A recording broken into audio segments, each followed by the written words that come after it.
Live from the Dragon Isles, it's Super Gamekast 2 with your host, Bronson Fiore. What is up, everybody? It is another beautiful Sunday morning, and we are Super Gamekast 2, your number one source of video game news on the internet. I'm Bronson Fiore, joined by the always awesome Aaron Reynolds. I'm doing great. I'm hitting all the edit buttons just right on time. Don't check later. Oh, God. All right. And we have the wielder of the mighty banhammer, the mod mommy herself, Emily Gooslander. Let's go. Let's have some fun. And because every group needs a ninja, we have the HR ninja, Jesse Pewitt. Hello. Hi, I'm vibing over here. That was a good intro. Thank you. Yeah. Good. I need to figure out a better way of doing that. So hey guys, we were trying to do the theme song live, and that involved me jumping at the YouTube and manually handling the audio volume, and things happen. Enjoy it for right now. We're gonna have a better one next week where it's all edited and ready to go. But anyway. All right. Hey, and good morning, baby cakes. Thank you for tuning in. Good morning. We got tons of news, tons of the video game news to discuss, and we have tons of general stuff to talk about. Hey, I caved last week. I bought the laptop. Oh, that's right. I bought it. So proud of you. I spent nothing like spending $1,400 to make you feel alive. Yep. Yep, that's one way to do it. Yeah. God damn it. I know that feeling. I've gotten to do one like real test run with it, and that was yesterday because I was over at the girlfriend's house and we did a whole bunch of Final Fantasy, and while she was doing Guild Wars, I played some WoW. And other than the fact that if you tell that thing to use all of its GPU, all 80 watts of that 3060, that thing gets hot. That thing gets really hot. Nice. I paid for all of the thermometer, and I'm going to use it. Damn right. God damn it. That motherfucker was at one point. I think it was at like 88 degrees Celsius. Okay. Oh, That's wow. Because it's a thin and light, right? It's 4 pounds. Mm-hmm. It's actually less Makes than 4 sense. pounds, and it's a 14-inch. And I'm maxing out Final Fantasy. Everything is turned all the way up, and it has a 1440p screen. Okay. And I'm getting like 100 to 120 frames per second. Wow. That's awesome. No, it's dope. It's super great. Like how big is it? 14 inches. Okay. All right. 14-inch screen. All Which for MMOs, I had to fuck around with my UI a lot. Sure. Yep. Because like when I'm at home, I have this big fucking massive Gigantor screen. And if I really want to, I have a super Gigantor screen. Oh yeah. So it's like not really a big deal. Like playing like Final Fantasy or WoW, it's like there's plenty. But like on a 14-inch screen, it's like that UI gets claustrophobic. It does real quick. So yeah, that and that's been kind of the big thing there. And then, but other than that, like performs great. Has amazing speakers and audio. It has a dot matrix screen on the back of the lid that's fucking hilariously stupid and a waste of time, but I love it anyway. Aaron, you know how like your side case has that thing? Yeah. Mine's similar, except it's just white lights that make patterns and shit. Yeah. So like, Yeah. I have mine set to like mimic the sound bars of whatever's playing on the computer. Oh, cool. So like if I'm playing music, it'll goes up and down and stuff. It's great. I will say watching stuff in the dark is really funny because you just have a light behind the back of the laptop, just strobing and shit. I wonder if you could use, because there are programs that will like complement what you're playing and put all those colors of what's on your screen on the backlight and like kind of the backlight is only white light. Oh, so, only white light. Well then, poo. I did a fun thing though where it like made it look like comets and shooting stars. That was cool. Nice. That's fun. Yeah. So the Halloween one is really cool. They have different themes for different holidays. All right. So yeah, it was a neat thing. That thing, it's a great performer. It's lightweight. Like I barely noticed it in my messenger bag. Like my only real problem again so far is one, until I updated every piece of, first off, because it's a laptop not made by like a real boutique manufacturer, I had to go in and clean out the plague that is shit like McAfee, Windows 365, fucking all the Asus garbage. Good stuff. You know, the plague that when you get a new computer that they force onto you. Yep. And then in the case of the Asus gaming laptops, they have this thing called Armory Crate that does the different profiles, runs your integrated graphics versus your regular graphics, all that other shit. Mm-hmm. And until you update it, it runs like complete dog shit. Like I was like, why is the lid not connecting for the fucking backlight? Why is it? And then like I go in and I'm just like, okay, we're gonna update this software and see what happens. Yeah. And I go in and I update all the software and like it runs like a dream then. It was perfect. Nice. Perfect. Absolutely perfect. All right. Couldn't have asked for better. So yeah, other than that, I bought the 2021 version, not the 2022, because there was an $800 difference, and it was like and the performance difference was like at best 15%. And I'm like, dude, I'm using this to play MMORPGs and Portal. Right. Like, and a 8-core processor, if we end up going to PAX or something and need to edit video, an 8-core processor is more than enough. Right. So yeah, I got nothing but nice things to say about it so far. I'm gonna obviously wait until I'm gonna install DaVinci and fuck around with a couple of test edits on it to see how it does in that area. That'll be interesting. Yeah. It doesn't have a webcam. Yeah. That's not like the new ones do, but the last year's version, the one I got, doesn't. Don't need it.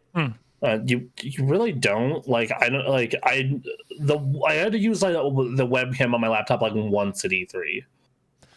But otherwise, it was not a big deal. And then it has like a microphone that it has AI to like cancel noise. I want to test that out too. Yeah, is it good? Yeah. That's the real question with that one. Well, if nothing else, you can always get NVIDIA and broadcast into it too, since you got a 3060 in there.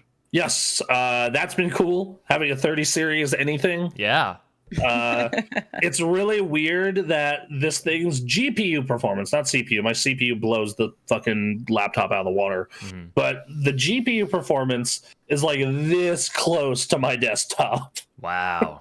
It's within striking distance. Nice. But that's what 6 years of technological advancement will do for you. I mean, yes. That's fair.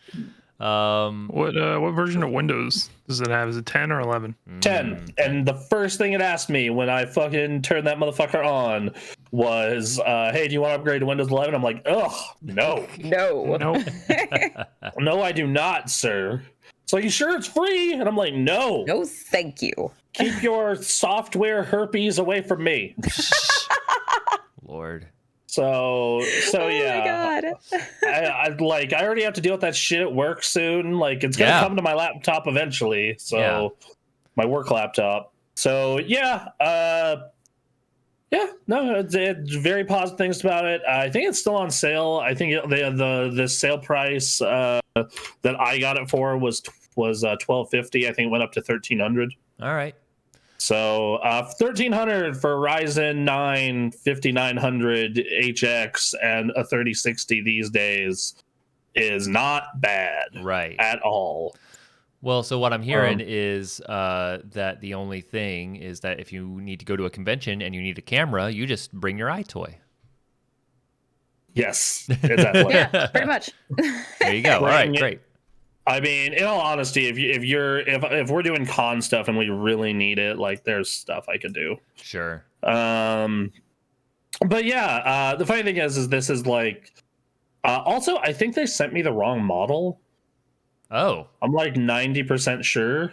Like in a good, they sent you the wrong model? In a good way.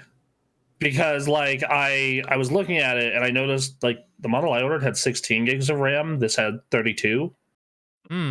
And it had a 1440p. It has a 1440p screen, and I'm 90% sure mine had a 1080, but I can't. I have to look on the website ad to double check. Weird. So yeah, I don't know. Maybe Best Buy's warehouse fucked up. Wouldn't be surprising. We ain't complaining. We ain't Yeah. complaining. Yeah. As long as they didn't send me the version with a 1650. Right. So Then we'd be in trouble. then I'd be pissed. So yeah, it's cool to have a laptop again, even though it's going to get mostly like limited use. But last year was a very good way to realize, oh shit, having a laptop is a good idea. So I love that is one of the lessons you've learned from last year. take care of yourself and never sell your laptop. Yeah. Yeah. Sounds about right. Yeah. All right. Well, cool. Like, I'm glad to hear that. I learned the important lesson, but I had the side lesson. You have no idea how badly I missed that thing in that fucking hospital. I was just, Lordy. No, I've been. If you had a decent internet in that hospital, you probably could have played some World of Warcraft. Oh, I had great internet. Yeah. Oh, okay. Damn. Hospitals Wow. usually have like fantastic internet. Yeah. Like, Okay. Shout out to the renowned urgent care and regular care. Their internet, other than the fact at like 3 p.m. every day it would drop for a little bit, was awesome. All right. But it's only that moment in time. Yeah, like it's this like weird 5 to 10 minute period around 3 p.m. every day where it just completely shits itself and then it's fine. Interesting. So yeah. Anyway, I'm gonna report back once I mess with more, but initial impressions are very positive. I wasn't surprised by that because this is basically the same laptop I told Ray and Ivy to get last year. It's the Steph shopping for a laptop for school, and I did my research, the one I recommended to her, especially because for $1,200 to $1,400, dude, Ryzen 9 5900 and a 3060, even if they're the mobile versions, that's going to blow most of desktops out of the water. Right. Yep. Yeah. Anyway, we're a news show. Not I a guess. tech review show. Yeah. And some news that made me very cautiously optimistic happened this Let's get to week. the other news story that'll get Bronson going. All right. Here we go. We got a bunch of World of Warcraft news. Woo! And it's actually yeah. good this time, guys. It's It's actually good. apparently. And it's good news mostly. Mostly good news. Mostly good news. Okay. I'll take your word for it. So they put out the World of Warcraft had this whole thing on Tuesday where they're revealing their new expansion. They're talking about changes to the game and all this other stuff, and they start out with a cinematic trailer that I thought was just kind of okay. Like I thought it was entertaining and cool, but it definitely didn't live up to the Pandaria or Lich King or Legion ones. But it was still good. Okay. And then they do their hour-long talking about the game, and then they did a bunch of deep dives with different content creators. Like, if you're a World of Warcraft fan or you want to get into the game and you haven't seen the deep dive that Hazelnutty Games did with the director of the game, Ian, how do you say it? Hazacostas? Hazacostas? Yeah, that's close enough. About the upcoming expansion and the changes and what they've learned, then I highly recommend you check it out.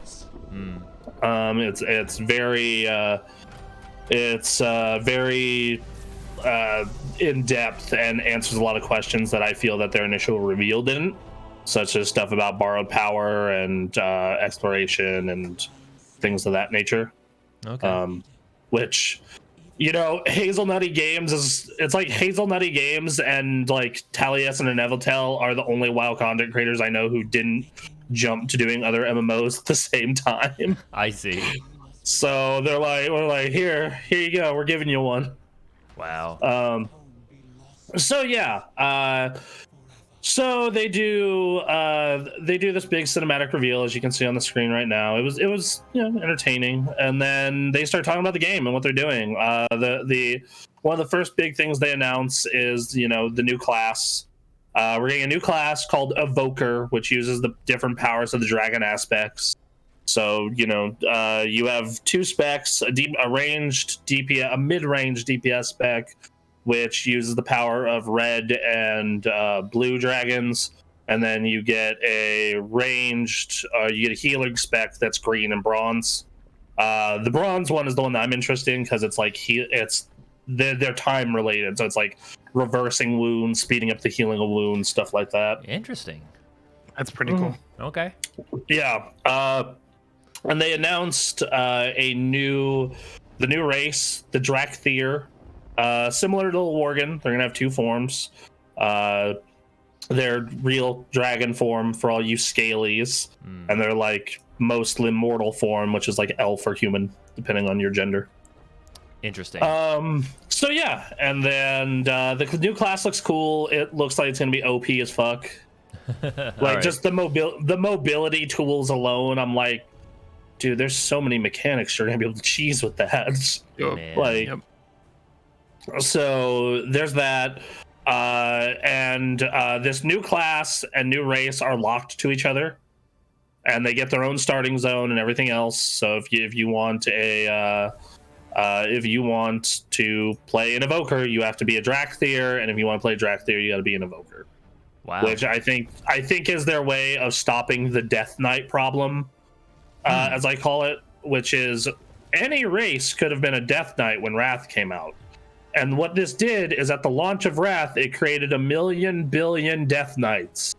Right. Okay, like, oh my god, there were so many. And one of my favorite things about it was when you would go level through Outland, you would end up in parties with 4 Death Knights and a healer. The hell? And it was hilarious every time. Are you ready to, like, Asmongold said it perfectly when they announced Wrath Classic, which is what we'll get to next, is like, are you ready to run some ramparts, boys? Let's go. Over. One thing about this cinematic that they did point out is I felt more for Stone Chad. That's what the community is calling him. Okay. Stone Chad than I did for the Jailer or any of the Shadowlands NPCs through 2 patches and a base expansion. So already a good start. He had a mission. He accomplished it. He gets rescued by the Queen of Dragons here. Nice. So before I start diving into what they're fixing, Jesse, what do you think of the reveal itself, the cinematic, and the new race/class? Yeah, I mean, I watched it, watched part of it at work, in between like doing stuff, and the fact for the new class, right? They specified that it's a mid-range class, and I don't think I've heard them use that phrase. No, it's either ranged or melee. Yeah, so that makes me think that, like, obviously that's an intentional use of the phrase, but it makes me think that maybe it's gonna play like Red Mage, where you're bouncing in and out of melee and range combat. I like this. Yeah, because it's got like breath weapons, it's got claws. I don't know a whole lot else about it, but that's kind of what I'm thinking. Yeah, like they specifically said during the video that like we're gonna have this thing where you like do a claw swipe and then wing buffet them away and then laser them, or deep breath them. So that sounds cool. Like it's excuse me. So yeah, like that's gonna be a big thing. So there's that. It seems very like a very cool class. I'm not gonna play it. Sure. Because you have to be this class. You have to be that. They look ugly. But I was gonna say that you have to play that race, and that race, I don't know. Yeah, they're kind of they're not the ugliest race in the game, but they're pretty ugly. I mean, what's the Drakthir? Yeah, Drakthir is what they're called. Yeah. The lore behind them is Deathwing was trying to like make a race that had the traits of all 4 or all 5 Dragonflights. Okay. Well. So I mean, I'll still play one. Yeah, I'm gonna fuck around with one. Every time they put out a new class, like I play it till I like see what they're all about, and I'm like, okay, back to Warrior, Mage, Death Knight. Right. That's what. Those are the 3 I care about. Right now, like I'm really thinking about being a Death Knight for Wrath Classic. Sure. I'm really Just thinking like about destroy everything. Like Death Knights were so OP at the beginning. Well, yeah, they're using the patch 3.3.5 balance. They've already said that. That's unfortunate. That's fine. That means every other class is going to be better, though. That's true. Bronson, I'm going to bring something into the web view on stream. This is from Wowhead. Are these accurate pictures here? It's going to come in a second. Yes, though those are the pictures. In fact, I'm pretty sure if that's all right. Yep, that's them in their dragon forms, their dragon heads. Okay, all right. That's their human forms. The dragon forms don't look too bad. If I were a furry, I'd be pretty excited about those. I believe the term for these is scaly. Scaly. Yeah. These pictures. If I were a scaly. These pictures do not look as bad as what you showed me earlier this week. No, these fine. Yeah. Oh, they have the dance here if you want to play it. Their slash dance. Oh, yeah. All right. Sure. All right. Yeah. Hell yeah. Look at that. Ooh. Oh, it's so good. Ooh, that is nice. I like it. That's awesome. Yeah. Okay. You know what? This all of a sudden is playable for me. I was looking at that last picture you showed me, but like the fact that class is tied to this race, combined with this not looking as terrible as it looked before, I could see myself playing this. Yep. It means I have to start a whole new character, but whatever. I mean, you're only level 10, and it takes like 2 hours to hit that, if that. Right? Yeah. So, no. No, I'm talking about like until this releases, I'm gonna be playing this level 10 character for as long as we're doing duo streams involving World of Warcraft, but. So this new race looks cool. Yeah. The next big thing they announced was flying. Two things. One is a fix of something that's been fucked, which is no more Pathfinder. Woo! Thank God. Fucking no more Pathfinder. Finally. Oh, sweet baby Jesus. And they haven't announced if it's going to be right when you hit the Dragon Isles or when you cap in the Dragon Isles, but you're going to be able to fly in the Dragon Isles at the start of the expansion. All right. And they're introducing a new flying system, the new flying system is basically ripped straight off from Guild Wars. It's like entirely ripped off as hard as it could be, the Guild Wars flying system. All right. Not subtle at all. And the system they're using is called dragon riding, and it's going to be how you fly in the Dragon Isles, and it's going to be more of an involved flying minigame rather than just point A to point B like it is now. Okay. And not only that, you'll get a dragon that you can customize, and has their own talent trees and all kinds of stuff. So they have like a pterodactyl style one, they have a proto drake style one. They have a traditional dragon. Continue improving your dragon skills at max level, hunting down ancient glyphs, and advance your dragon riding skill tree. There's a bunch of customization, and when they showed off the customization, I was actually watching Asmongold and McConnell's stream of the reveal, and just fucking McConnell yells, "Fucking dragon paladins!" Yeah, and as you get your skill tree, you'll be able to maneuver and do new stuff with your Drake and fight against exhaustion and, do all kinds of stuff. So it's a big involved flying minigame that you'll do straight from the start. They can do stuff like barrel rolls and do like hard dives and pull-ups and stuff like that. Cool. It looks really dope. Someone did like a 1-to-1 with it in Guild Wars. Like, I'll try and find it right now and post in the chat so Eric can pull it up. And I was just like, I was just like, wow, okay, that is something. That is a 1-to-1, ain't it? That is just a 1-to-1. Wait, where is it? Where is it? Where'd you post it? I'm getting it right now. Oh, okay. Hold on. All right, so ignore the streamer in the right-hand corner of this video, but other than that, yeah, this could not be more posted in the stream chat. Oh, gotcha. They literally this streamer like literally shows the two back to back, and it's and I remember Stella, who is a huge Guild Wars fan in our community and probably one of the biggest Guild Wars fans I know of. Like her achievement scores and stuff in that game is redonkulous. Showed me a thing from a Guild Wars streamer she was watching this week of thank you Blizzard for the best Guild Wars 2 advertising. Hold on, I'll pull the exact comment up. It was fucking hilarious. Remember to thank Blizzard for giving Guild War 2 some amazing advertising this week. Wicked. So yeah, and like I saw people in the Guild Wars Reddit kind of butthurt about this, but I'm just like, why? They just gave you a bunch of free advertising for your game. Yep. A bunch of people who don't want to wait for this feature are going to go play this game in the meantime. Get practice. What's the issue here? I mean, it's that Guild Wars is trying to.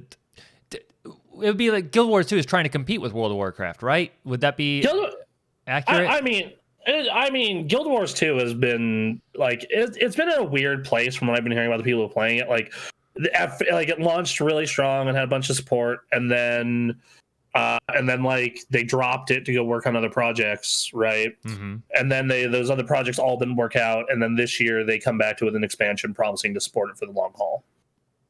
Like that's kind of where they're at, and in all honesty, I see how that game survived. Yeah. Because playing it did literally everything it could to be different from World of Warcraft and Final Fantasy. Right. There's practically no vertical progression beyond leveling and stuff like that. Mm-hmm. There's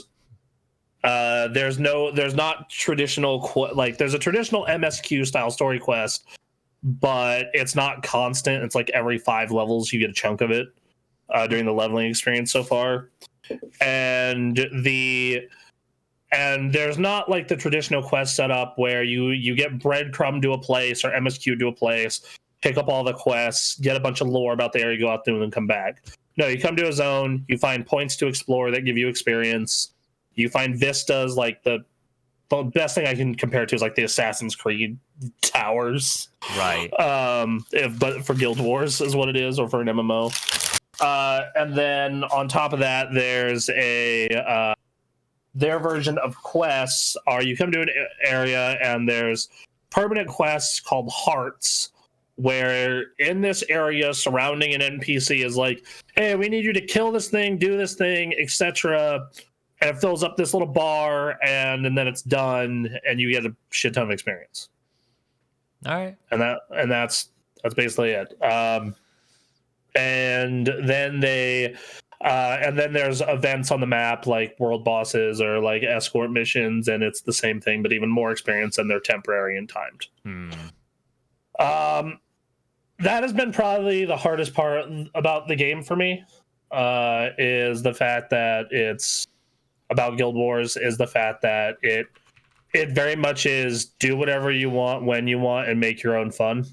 Right. And I'm used to Final Fantasy, World of Warcraft, Destiny, which are all very structured experiences. Yep. Yeah. Yep. They all have their own versions of make your own fun, but they're still very much yeah, at the end. And also, like, even at the end, they're like, hey, here's your checklist if you're doing PvE or whatever. They have a progression system for whatever it is you want to do, where you have to do specific things. Right. So yeah.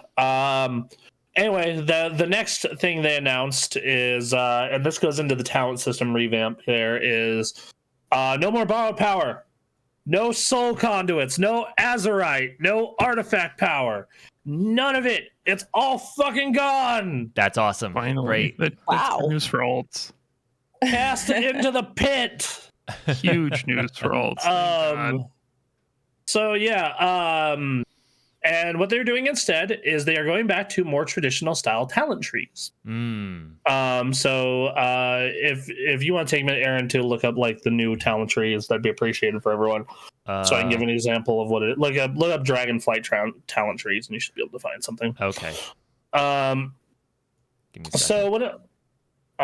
So what ends up happening is Wowhead will probably have something on it. Anyway, oh, here we go. Talent trees. Boom. Found it. It's like third link down. But of course they don't have images, son of a bitch.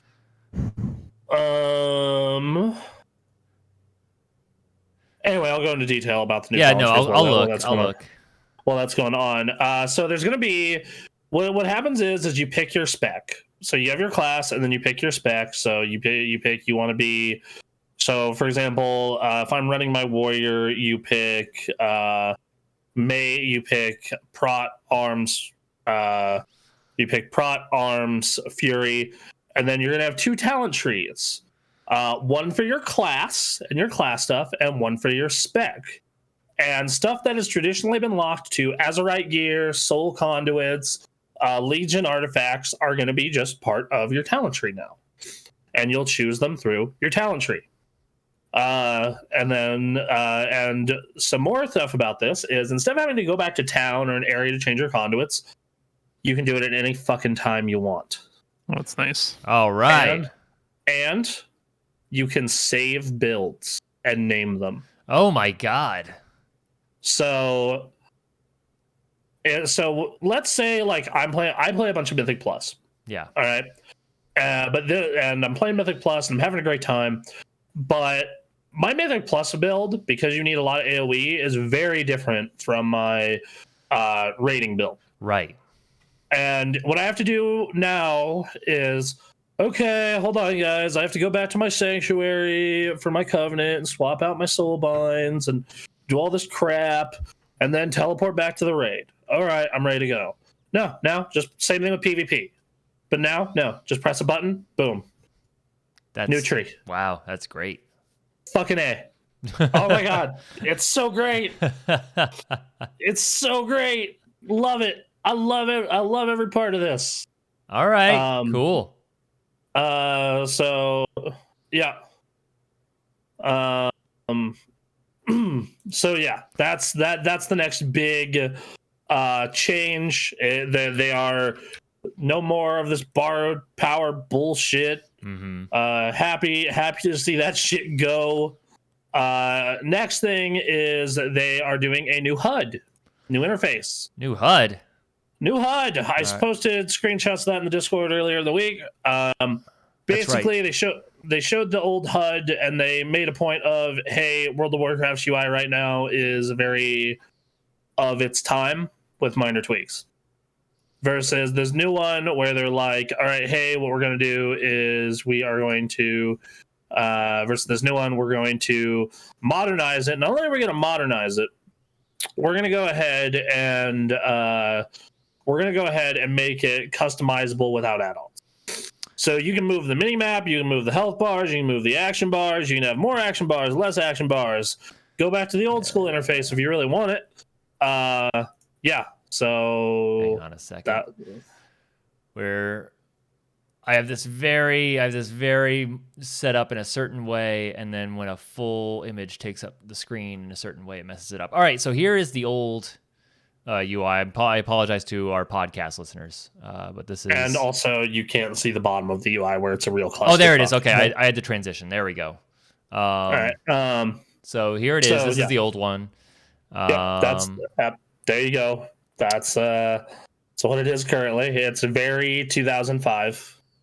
I mean, yeah. Vibe. There's something about the dragons that I find nostalgic on the side there. I don't know. Yeah, the griffins on the side. Or griffins, my bad. And then but they're keeping the griffins. They are keeping the griffins. I was happy about that. So here is the new one. Griffins are still there. Yep. Man, those health bars look Dota-ish. Right. Very. They very much updated those to be easier to see. It seems. Yeah. I like this map too. Yes, the mini map change is cool. And here's the thing: this is not a big deal for the really hardcore people because most of them are running custom UIs anyway. Right. Through add-ons. I love doing the back and forth. It's really neat. But for the more casual or newer players or people who just don't want to fuck with add-ons, right? Yeah, this is for you. This is cool. Yeah, they made it much more appealing, and then of course there is the customizable bit, so you can just move stuff. Yeah, you move stuff all around now, not lock it in place. Yep. That's very Final. Yeah, see, very Final Fantasy 14-ish. I do like that. So a comment that I heard the other day was this and the dragon riding give everyone a ton of hope because it sounds like Blizzard is going back to their roots, which is stealing shit and just making it a little bit better. Right. So. I mean, that's how you make. I mean, that's how Final Fantasy saved itself, or Final Fantasy 14 saved itself. You know, you just all right. We fucked that up. Let's go play some World of Warcraft. Figure out what we can do, and like that's what competition is, right? Exactly. So no, that's how it's supposed to work. So great. Speaking of things stolen from Final Fantasy, there's also a new profession system. Okay. So they're adding profession quests and profession mini games and profession gear sets. So, and they do a full overview on that. And there's like crafting tables where you do crafting orders at. And they've added a new system called work orders, which let's say I'm playing my warrior and I want like an epic chess piece and I have the materials for it. Yeah. But I don't want to make a goddamn blacksmith. I hate crafting in games. I don't like it. Sure. The only time I've ever done crafting for any meaningful amount of time was to get my magic carpet on my mage. That was it. That's all. Okay. So I don't like doing it. Fair and the fact that the fact that they are making it so what I can do for someone like me, I can get the materials together and go find a blacksmith or get the materials together and put in a work order on my server that says, okay, I need a blacksmith to make this. I have all the materials and I'm willing to pay you like 100 gold to do it. And then a blacksmith can come, pick that order up, make the money, and then give me my gear. Okay. So, yeah. That's super neat. It gives crafters because if you're a crafter, it's nice to actually have a set thing to do instead of I'm just making this thing and hoping it sells on the auction house, and I have to go get the materials myself. This sucks. Right. So yeah. And then they've changed PvP gearing to be more like Warlords of Draenor. Conquest gear scales up to PvP item level ceiling, and then. PvP has gearing equivalent to Mythic, so they've changed PvP gearing for the better as well. Along with all of that, they've talked about a pre-patch event a little bit. It's planned for 2 weeks. It's they're doing a level 60 revamp of Uldaman, the level like 30 dungeon nowadays, I believe it is. And the new class will be playable during this event. All right. So there you go. That's another big thing. Next up on their little docket here for new changes, other than professions, is update to Mythic Plus. Mythic Plus. Sadly, they haven't talked about Keystones degrading at all yet, or not. But they are talking about. But what they are doing now for Mythic Plus is they are rotating dungeons each season. So a season in World of Warcraft is anywhere from 3 to 6 months. And what they do currently is they just have every single Mythic Plus dungeon that's available for the current expansion. You just play them and level your keys and level your rating. What they're going to have now is a thing where there are going to be 4 dungeons from Dragonflight and 4 old dungeons that they reconfigure into Mythic Plus dungeons. And those are going to be there for the season, and then they're going to swap all of them out for 4 different Dragonflight dungeons and 4 different old school dungeons when season 2 hits. Okay. Which give me my 2-hour-long Mythic Plus Blackrock depths, please, and thank you. That's what I'm asking for. That would be terrible. So much fun. It'd be so bad, but it'd be so good. Like, dude, think of that, like a 16 boss Mythic Plus, because that's what that is. That's God. All think right. of like all the routes people would think of for that bitch, though. Yeah, right. Because in Mythic Plus, you have to kill every boss and enough trash to level up the trash bar. So, like, yeah, no, that's super cool. And then that's kind of it. And I know a lot of people on the Reddit were complaining about there's not enough new features or new stuff. Just like, yeah, they have to unfuck everything. Yeah, no time. It'll get there. It'll get there. Right. Look, as long as PvP ratings and Mythic are good and there's not a bunch of extra bullshit systems, I'll be happy. That's all I want. Like, I was playing Shadowlands this weekend, and I was like, and I wanted to play my warrior, but I know my warrior would have to catch up on like mountains of bullshit. And I realized something that, like, Blizzard, if you just focus on rating, PvP, Mythic, and a little bit of side shit, you don't need to pile on all this other crap. That's all. Right. That's it. Also, I mean, this World of Warcraft is such a huge game that, like, just taking out the crap and making what's there better is an expansion all on its own. Like, you don't need a whole lot of stuff. So yeah. What else? There was something else with this as well. Shadowlands dungeons are not going to be included in that Mythic rotation as they're too recent, they say. And then they've listed there are going to be important lore characters who are going to be Khadgar, Rathian, and Tyrande. Which more Rathian and Khadgar are always appreciated. Yep. Always good. Always a good sign. Khadgar was part of Legion, and he was one of the few good parts of Draenor, so I'm here for it. Galakrond, part of the movie. Yeah, yes. Galakrond, they're going to learn a bunch of lore about him. He is the original dragon. That is what I am most excited about from the lore. Is either a Galakrond fight or a spawn of Galakrond fight. One of those two things. So the rumor is the last boss is going to be the head of the bronze dragon finally turns. Okay. Yeah. Exciting. Yeah. Drakthir can be Alliance or Horde, just like pandas. At the end of their starting zone, they pick. The Alliance and Horde are actually not warring in this faction in this expansion. All right. The expedition to go to the Dragon Isles is actually a scientific and research one, not a conquering one. So there's that. They've unveiled the art for the first tier set for this. I'm going to post that in the Twitch chat as well for people to look at their leisure. So there's that. Enjoy. They have announced white gear and gray gear is now going to be in your transmog menu. So if you want to look like a peasant, you'll be able to. All right. Yep. That's what I always wanted. Yep. Looking like a peasant. That's what everyone wants.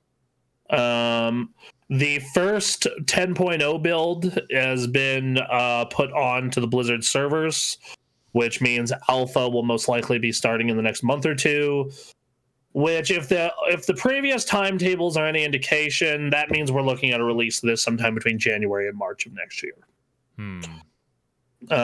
So yeah. And of course, new raid and new dungeons. Sure. And four new zones to level through. They're all very beautiful so far. Yeah. Oh, and ducks. World of Warcraft didn't have ducks before. They do now. And hey, ducks. We got ducks. We got ducks. Introduced to the ecosystem. Yes. Looking at these tier sets, my favorite ones are I like Warrior a lot. I like Warlock a lot and Evoker a lot. Mage kind of sucks, unfortunately. Death Knight's pretty cool. So yeah. These all look good. I like them. Yep. That's going to be what you get in the new raid. They said they're going to be looking into reworking gearing tier sets to make it like not as much of an enormous RNG pull for them. So there's that. That's Dragonflight. I have to use the restroom real quick. Jesse, if you want to take over and talk about the expansion, that would be great. What's next, Jesse? These gear sets look pretty sick. They do look sick. I had not seen these before. These look pretty awesome. They don't have one for the what's the name of the new class? Evoker. Oh, this is the Evoker. Okay, all right. Well then, fantastic. I think it looks great. I was playing a monk for my level 10 guy, and I think the monk looks super sweet. Yeah. All these like, I mean, these all look really cool. I was gonna say this is all concept art, so like I'm not surprised they all look cool. It's gonna be interesting to see how they're implemented in the game. But just because World of Warcraft's art style is a certain way as well, so it's like, yes. Yeah, I wonder how this will translate. Whereas Final Fantasy is such that if someone draws it a certain way, it's gonna mostly be like that.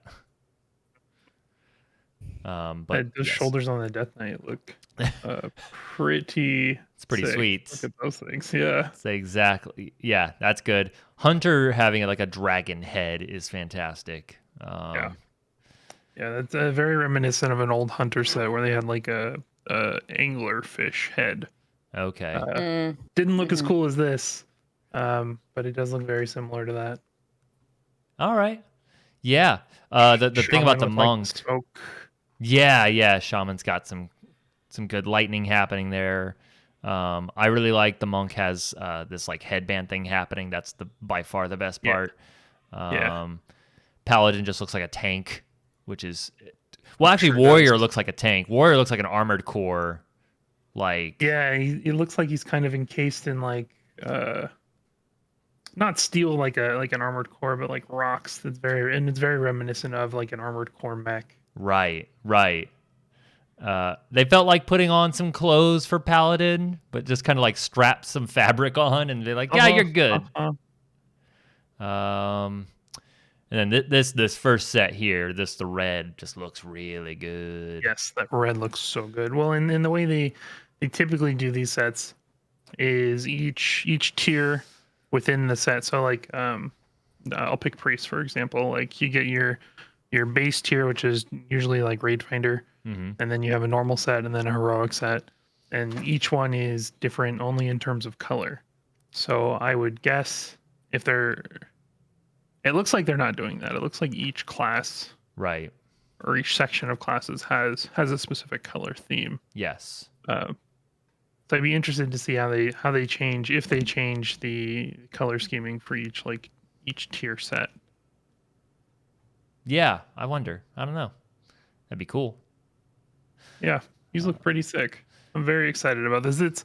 I'm not holding my breath as far as the game goes. Right.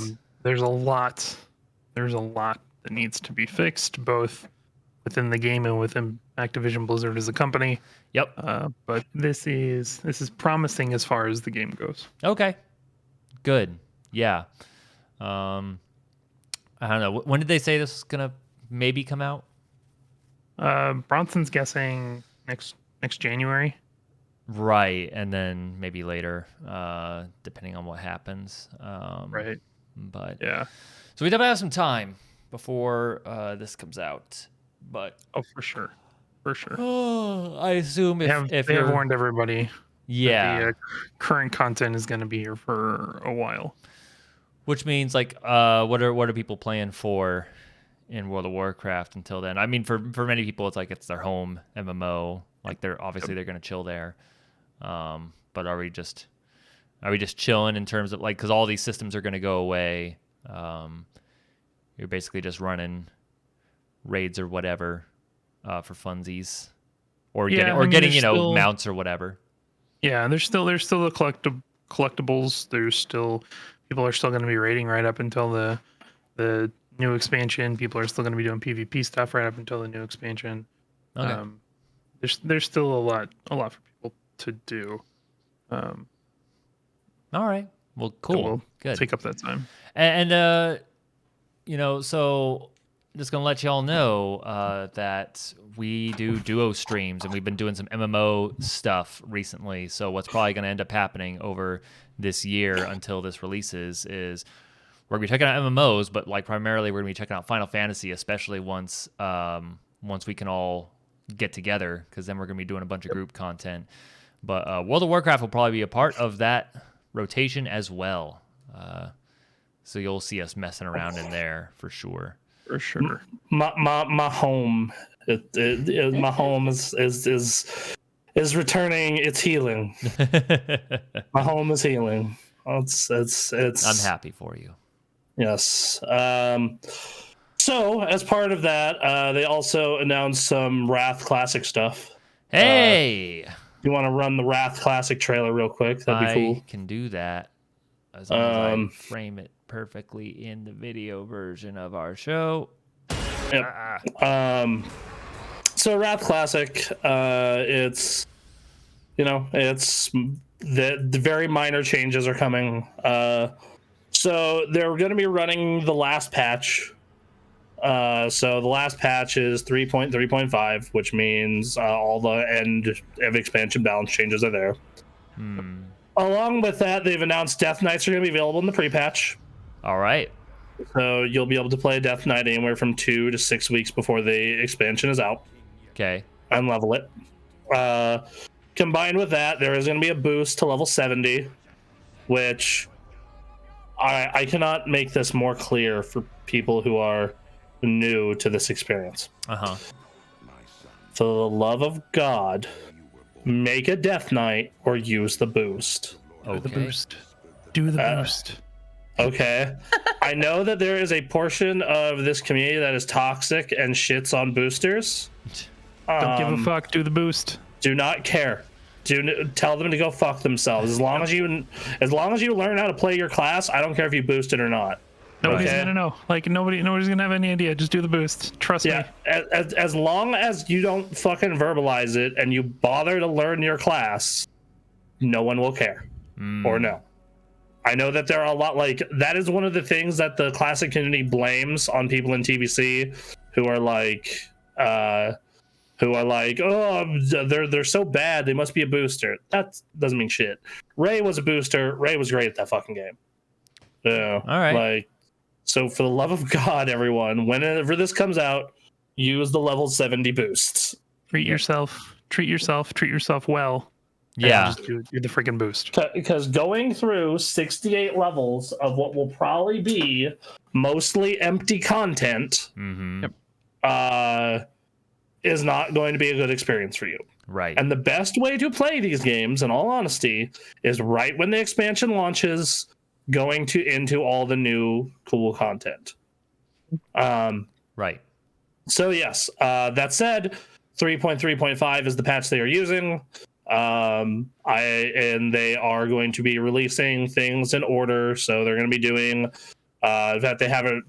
So for those of you who never did this, new continent to explore and go through. New class, Death Knights. They start at level 55. Once they're done with their starting zone, they'll be 58. New profession, achievements are coming. Dungeons and raids. In my opinion, some of the best dungeons and raids in WoW history. And then it is just part of your base sub, like always. All right.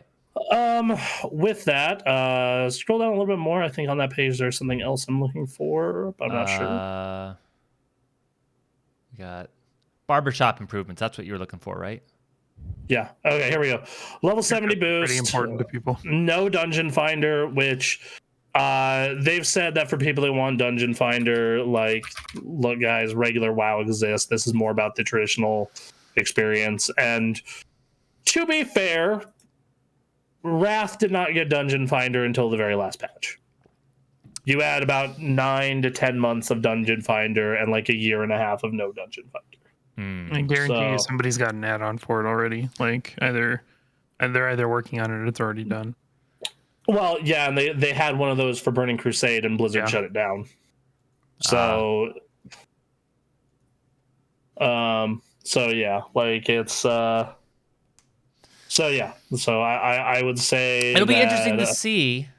I imagine the classic community of all MMO communities out there would adapt pretty well to not having Dungeon Finder. It's pretty split, but the people who are currently active engaged in Classic do not give a shit. Right. They're just like whatever. But the people who are like what back in the day were known as Wrath babies, very much are upset about this. So, because if you came in on patch 3.3 or right before 3.3, like say my friend Mark, then that's all you've ever known. Right. So it makes sense. It's a very helpful tool, but like, yes, if you're trying to recreate a certain experience in a classic version of your game, that makes sense. Yes. And of course we'll see how it works. There's one thing it's like, yeah, this seems like a good idea, and then there's another like, does it work out all right? Yeah. And we'll that's something we'll see, of course. Yeah. As somebody who plays a tank, I'm not all that broke up about. Right. It's I main a tank. Oh no, I'm gonna be even more desired on my server because they won't just be able to insta queue. Right. Yeah. So that's a thing. No, I'm excited for it. That trailer they put out was great. Like they strummed the right nostalgia bone with it. Yeah. It was in my opinion, it's the peak of WoW because it is the perfect middle ground between accessible and fun and easy, but also still like that old MMO experience of no, go make friends, you assholes. Yep. So yeah, excited for that.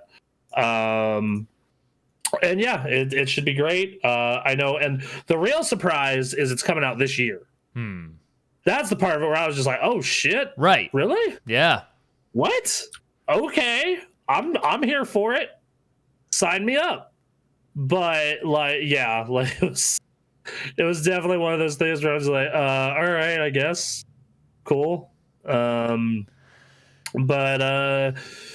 Yeah, I don't know, Jesse. I know that we've had a couple of people in our community talk about coming back. I know Anthony is excited for it to come back because he missed the boat for Wrath by like a couple of months and just never caught up. Yeah. So like Anthony's hardcore days were Kata. I see. And then I know Aaron, you've briefly talked. I know Jesse, you've talked. And then yeah, so we'll see how all that goes. I know that for those that do want to play Classic with us, Anthony and myself are on Benediction as Alliance. So yeah, and that's so it's just it's a separate subscription, right? No, it's the same sub. No, same. Oh, yeah, okay. Same. You pay for one, you get both. So, Yep. But you still got to buy the expansion, of course. Nope. No. Nope. Just what? It's. Wait a minute. All right. Well, if you have a World of Warcraft account that is at minimum paid for whatever for base World of Warcraft, then you have Classic and the base game for WoW. What? Okay. All right. And they're on the same sub. The only thing that you need to buy for Classic are boosts if you want to use a boost, or then that's it. Just boosts, or if you want like the store pets. Well, this changes things. Okay. Yeah, because no, and to add on top of that, there is no if you just want to say fuck it and make a Death Knight, there is no prerequisite for Death Knights. Now you can just make one. That's nice. Yeah. So if you are starting Wrath as your first one and you want to make a Death Knight, make a Death Knight. Okay. You'll start at level 55. So yeah, I'm excited for all that. That's pretty cool. Should be great. Because I'm actually like deeply interested in what would happen with the removal of Dungeon Finder and how people of 2022 would handle that. Because if it's like people like it and they want it, I don't know. I wonder. The thing that I find most interesting is like people really love vanilla and TBC Classic. Yes. TBC Classic in particular has like weirdly good engagement numbers. And I look at that and I'm just like, well, maybe Dungeon Finder is not a need or that big of a deal. Like maybe this is something that these MMOs can survive with, of you just going into trade chat or LFG chat and being like, hey, I need people. Right. I need people. Let's go. Yeah. Let's go. So we'll see. We'll find out. That'll be a thing that'll happen over the coming, years. Okay. I would bet eventually it makes a comeback, because Blizzard saying we're not going to put it in sounds a whole lot like you don't know what you want. Like the thing is, though, is unlike you don't know what you want, this is very divided from what I have seen, at least. Yeah, but I think Wrath of the Lich King had probably the biggest influx of new players to WoW. And if you have all these people that are Wrath babies that are used to Dungeon Finder, I think there's going to be a loud enough voice that they're gonna put it in eventually. I mean, I could see that. I definitely could see that. I personally don't give a shit either way. It literally does not. In my experience in Classic, unless you're looking for a specific dungeon, then unless you're looking for like a very specific dungeon, then most of the time you don't really have to worry about shit. Like it's not a thing. You do seem to prefer the no Dungeon Finder path. I prefer it in the sense. So here's the thing: is it more convenient? No, right. But one, it stops people from like being giant assholes a lot of the time and just dipping. That is true. And it also stops people from like let's say you have a player who's new and learning. It makes it a lot easier to want to keep those people instead of just finding someone who's actually good immediately. Instead of kicking them and then just going back into the Dungeon Finder. That's true. Yeah, because for example, when I was learning to tank, Dungeon Finder obviously didn't exist, and a lot of people stuck through those growing pains because, well, to find another tank, I have to go back into town and look for another tank and wait for another fucking tank, and we're not even sure if we're gonna get one. So fuck it. I'd rather let Scrubby McScrub here learn, right, than go deal with fucking finding another one. Yep. And it's the same thing with healers and DPS. Like, oh god, this mage is so bad, but we can teach him. Like that's that. The thing that Dungeon Finder does, and the thing about what Classic has been about ever since it came back, is Classic is about being social and community.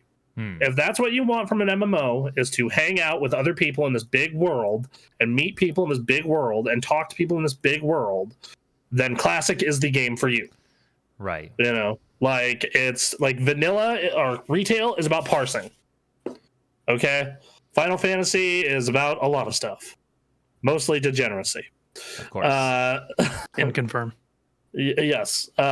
Guild Wars is like about like horizontal progression and like kind of the big open world thing, but kind of not in my experience. Once again, I'm not far enough to be able to give full confirmations. Yeah.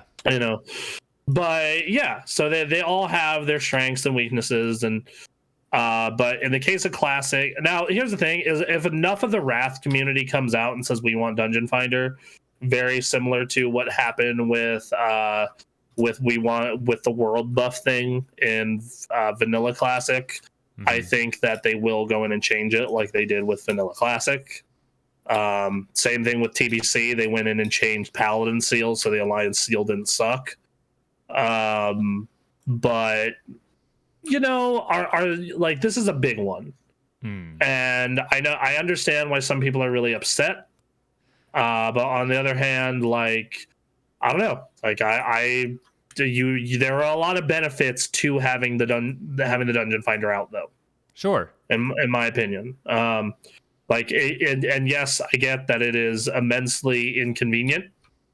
Like, I get it, but on the other side of that, it's also, for a game that is currently all about the community and socializing, I think it's the right move. All right. You know, if they were to come in and do this to retail, I'd be like, that is a thing you could do, I guess. Right.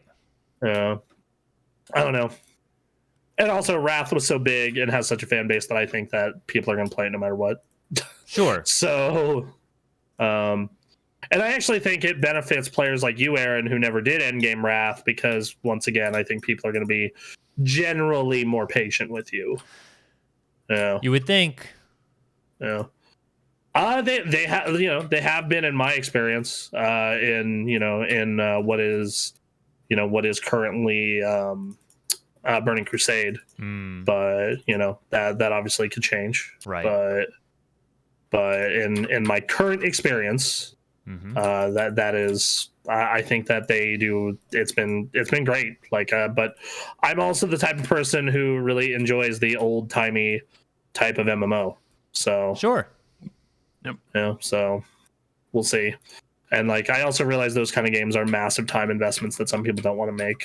Yeah. So, you know, it's a real fine line. Unfortunately, we have become an MMO channel, so we're gonna be here. We're gonna live in Azeroth, Eorzea, and Tyria. The money I earned for today's work is all going into subscriptions. Oh, interesting. Hey, Guild Wars doesn't have a sub. That's right. That's right. You just have to buy the Living World stuff and all the storyline stuff, which, to get all the content for Guild Wars 2, it is $100. Wow. So, yes. So, alrighty then. Yeah, that's the rough part. Okay. But after that $100 investment, you're done. Yeah. But yeah, I don't know. And then the game has a bunch of free-to-play elements that I find I'm kind of mixed on, just because like I'm so used to sub MMOs, you know. Right. You know. So we'll see. We will see. Anyway, we're gonna be doing Wrath Classic, of course, when that comes out. We're gonna be doing the vanilla. We're gonna be doing Dragonflight, of course. Anthony and I are gonna go hard on that shit, and we're currently going pretty hard on Final Fantasy 14. I was gonna say, so we talked about it briefly while you were gone, but just again, we're going hard on MMO stuff, and specifically Final Fantasy and World of Warcraft. I imagine, Bronson, you're gonna be checking in on Guild Wars 2. And if there's stuff that updates in Destiny, we'll check out Destiny. If there's stuff that happens in Lost Ark, we'll check out Lost Ark. Lost Ark. Remember Lost Ark? Remember that? We went so hard on Lost Ark every goddamn day when that came out. Yeah, but then you get to the end of Tier 3 and you're just like, oh, yep. All right. Yep. Because the end of Tier 3 is something. Uh-huh. That's the best way to describe it. Because it is that grind, and you're just like, I don't want to deal with this grind, and I don't want to pay money, so I'm done for now. Yep. And then recently they announced a battle pass, and I'm like, wait, you already pay for Crystalline Aura. Like, you're already paying for that shit. So like, no, fuck you. Go fuck yourself. So that's a shame that went the way it did. Like, I'm gonna go back and check out the end, like what Tier 3 is, and the end of the story and the end of the continent, and then I'm probably done. Okay. And until they get their monetization shit in an area where I don't find it to be predatory, I'm done. But it was, you know what, I think Asmongold's mindset of just like, don't get too emotionally attached to any of these because they could turn to shit in a moment, is very healthy. Right. Because I can't be mad at Lost Ark, because I did get 250 hours of entertainment, and also met my girlfriend through it. Right. So, like, how mad can you be? It's just like, well, I mean, shout out to Lost Ark for that, I guess. Right.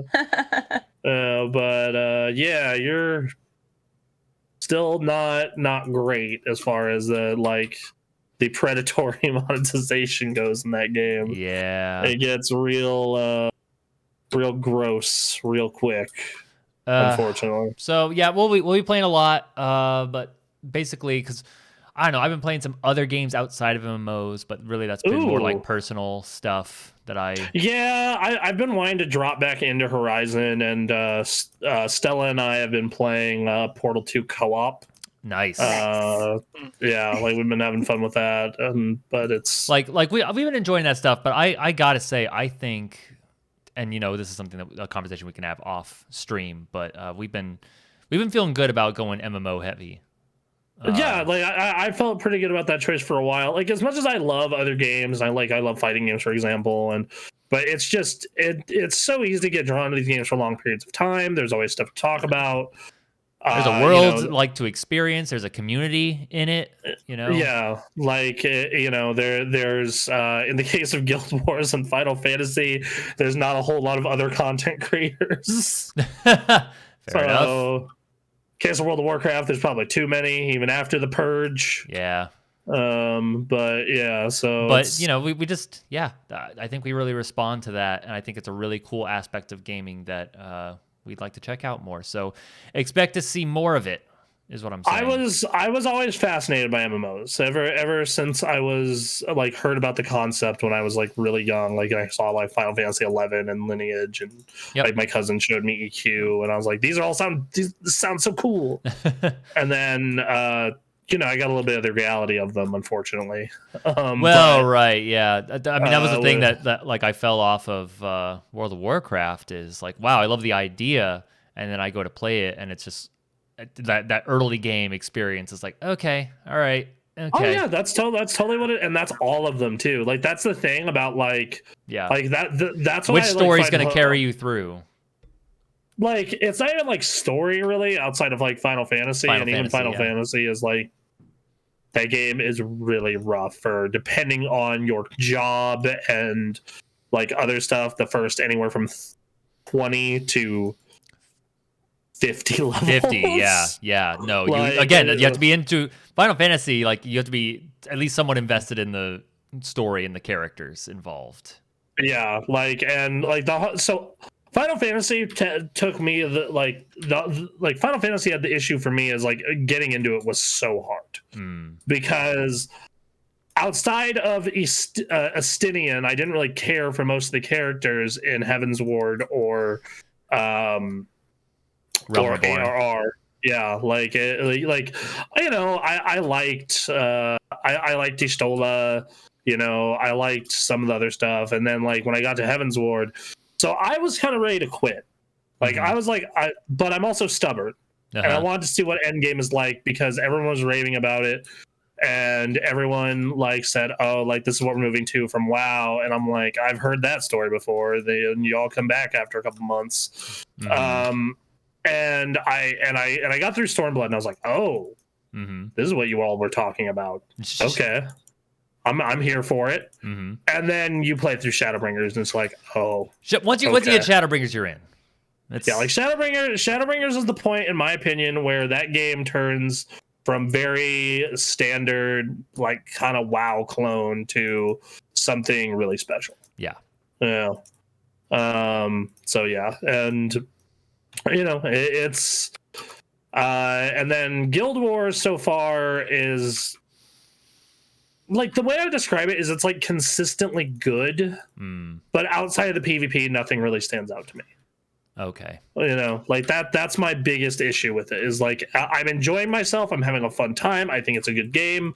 But it's like, those games we would review back in the day that were like 7s out of 5s or 7 out of 10, sorry. So I love my 7 out of 5s. But like, yeah, like we're like a 7 out of 10. Yeah. Like those games that were just like, oh, these are good. Yeah, they're perfectly serviceable. Yeah. This is and like some things you're gonna be wowed at or have a good time. Like I said, the PvP and the combat are fantastic. Like they're super good. Couldn't ask for much better.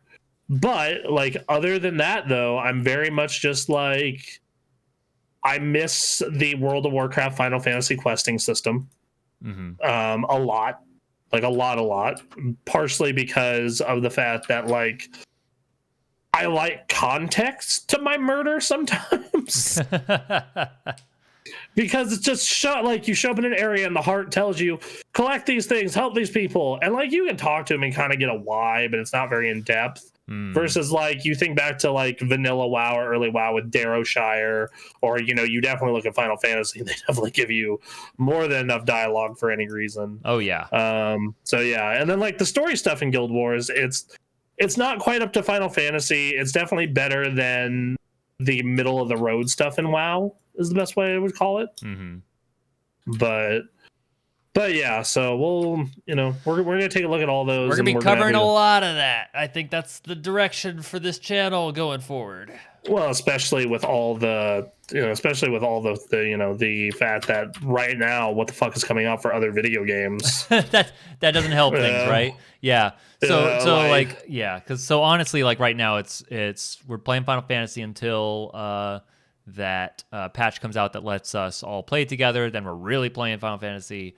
World of Warcraft. We need to get you boys into our extreme runs. Fuck. I'm ready, man. Well, I'm not technically ready, but emotionally, I am ready. I'm a group of people that I know. That's who I want to do extremes with. So, yep. That way, when I'm screamed at, I know it's with love. So, to quote my supervisor at work, the beatings will continue until morale improves. Yeah. Then we have a Lich King Classic. That will be coming out later this year. Way, sorry, Jericho, we're Alliance on a PvP server. This ain't changing. Oh, that's right. I have to join a PvP server. Shit. All right. Don't worry, you will have a squad to protect you. Cool. Good. I remember, holy shit, you just reminded me back when I started Burning Crusade, this is the exact reason. It fit my personality at the time too, but this is the exact reason I picked Rogue, because I wanted to be invisible while I crossed the open world. I don't want to be seen. I don't want to fight. I just want to level. Buddy. So we got that coming out 2022, hopefully. And then the new expansion for World of Warcraft will be coming out in 2023. We'll absolutely be covering that. And then whatever's going on in Destiny or Guild Wars or Lost Ark, we'll at least peek in. Mm-hmm. Oh, yeah, no. Lost Ark just put out a new class. Oh. I was talking to Stella's brother the other day about it a little bit, or listening to them talk about it. And, like, it seems interesting, but on the other side of that, I'm just like, I just don't want to grind out those last 30 item level. Right. That's a lot of time investment, and I vehemently refuse to spend the money on it. So, it's a matter of like I have to have the willingness to do it. Right. And I don't know when that's going to happen, Let me pull up, because I'm just curious now. I want to pull up Lost Ark on Twitch. Mm-hmm. Oh, it's still huge. Anthony and I looked into it last night. I think it's still the number one MMO on Twitch. We're at 35.6 thousand viewers. It's bigger than WoW is. Which is crazy, because that means it makes sense if it's super grindy to get to the end game stuff. For this to be on Twitch, because then you have the hardcore sweaties, to watch on Twitch instead of you playing it. Yeah, like and the thing is like I don't work from home anymore, and not only do I not work from home anymore, I also like want to play other games on occasion, and just it's just the way their gearing system is like it's so demoralizing.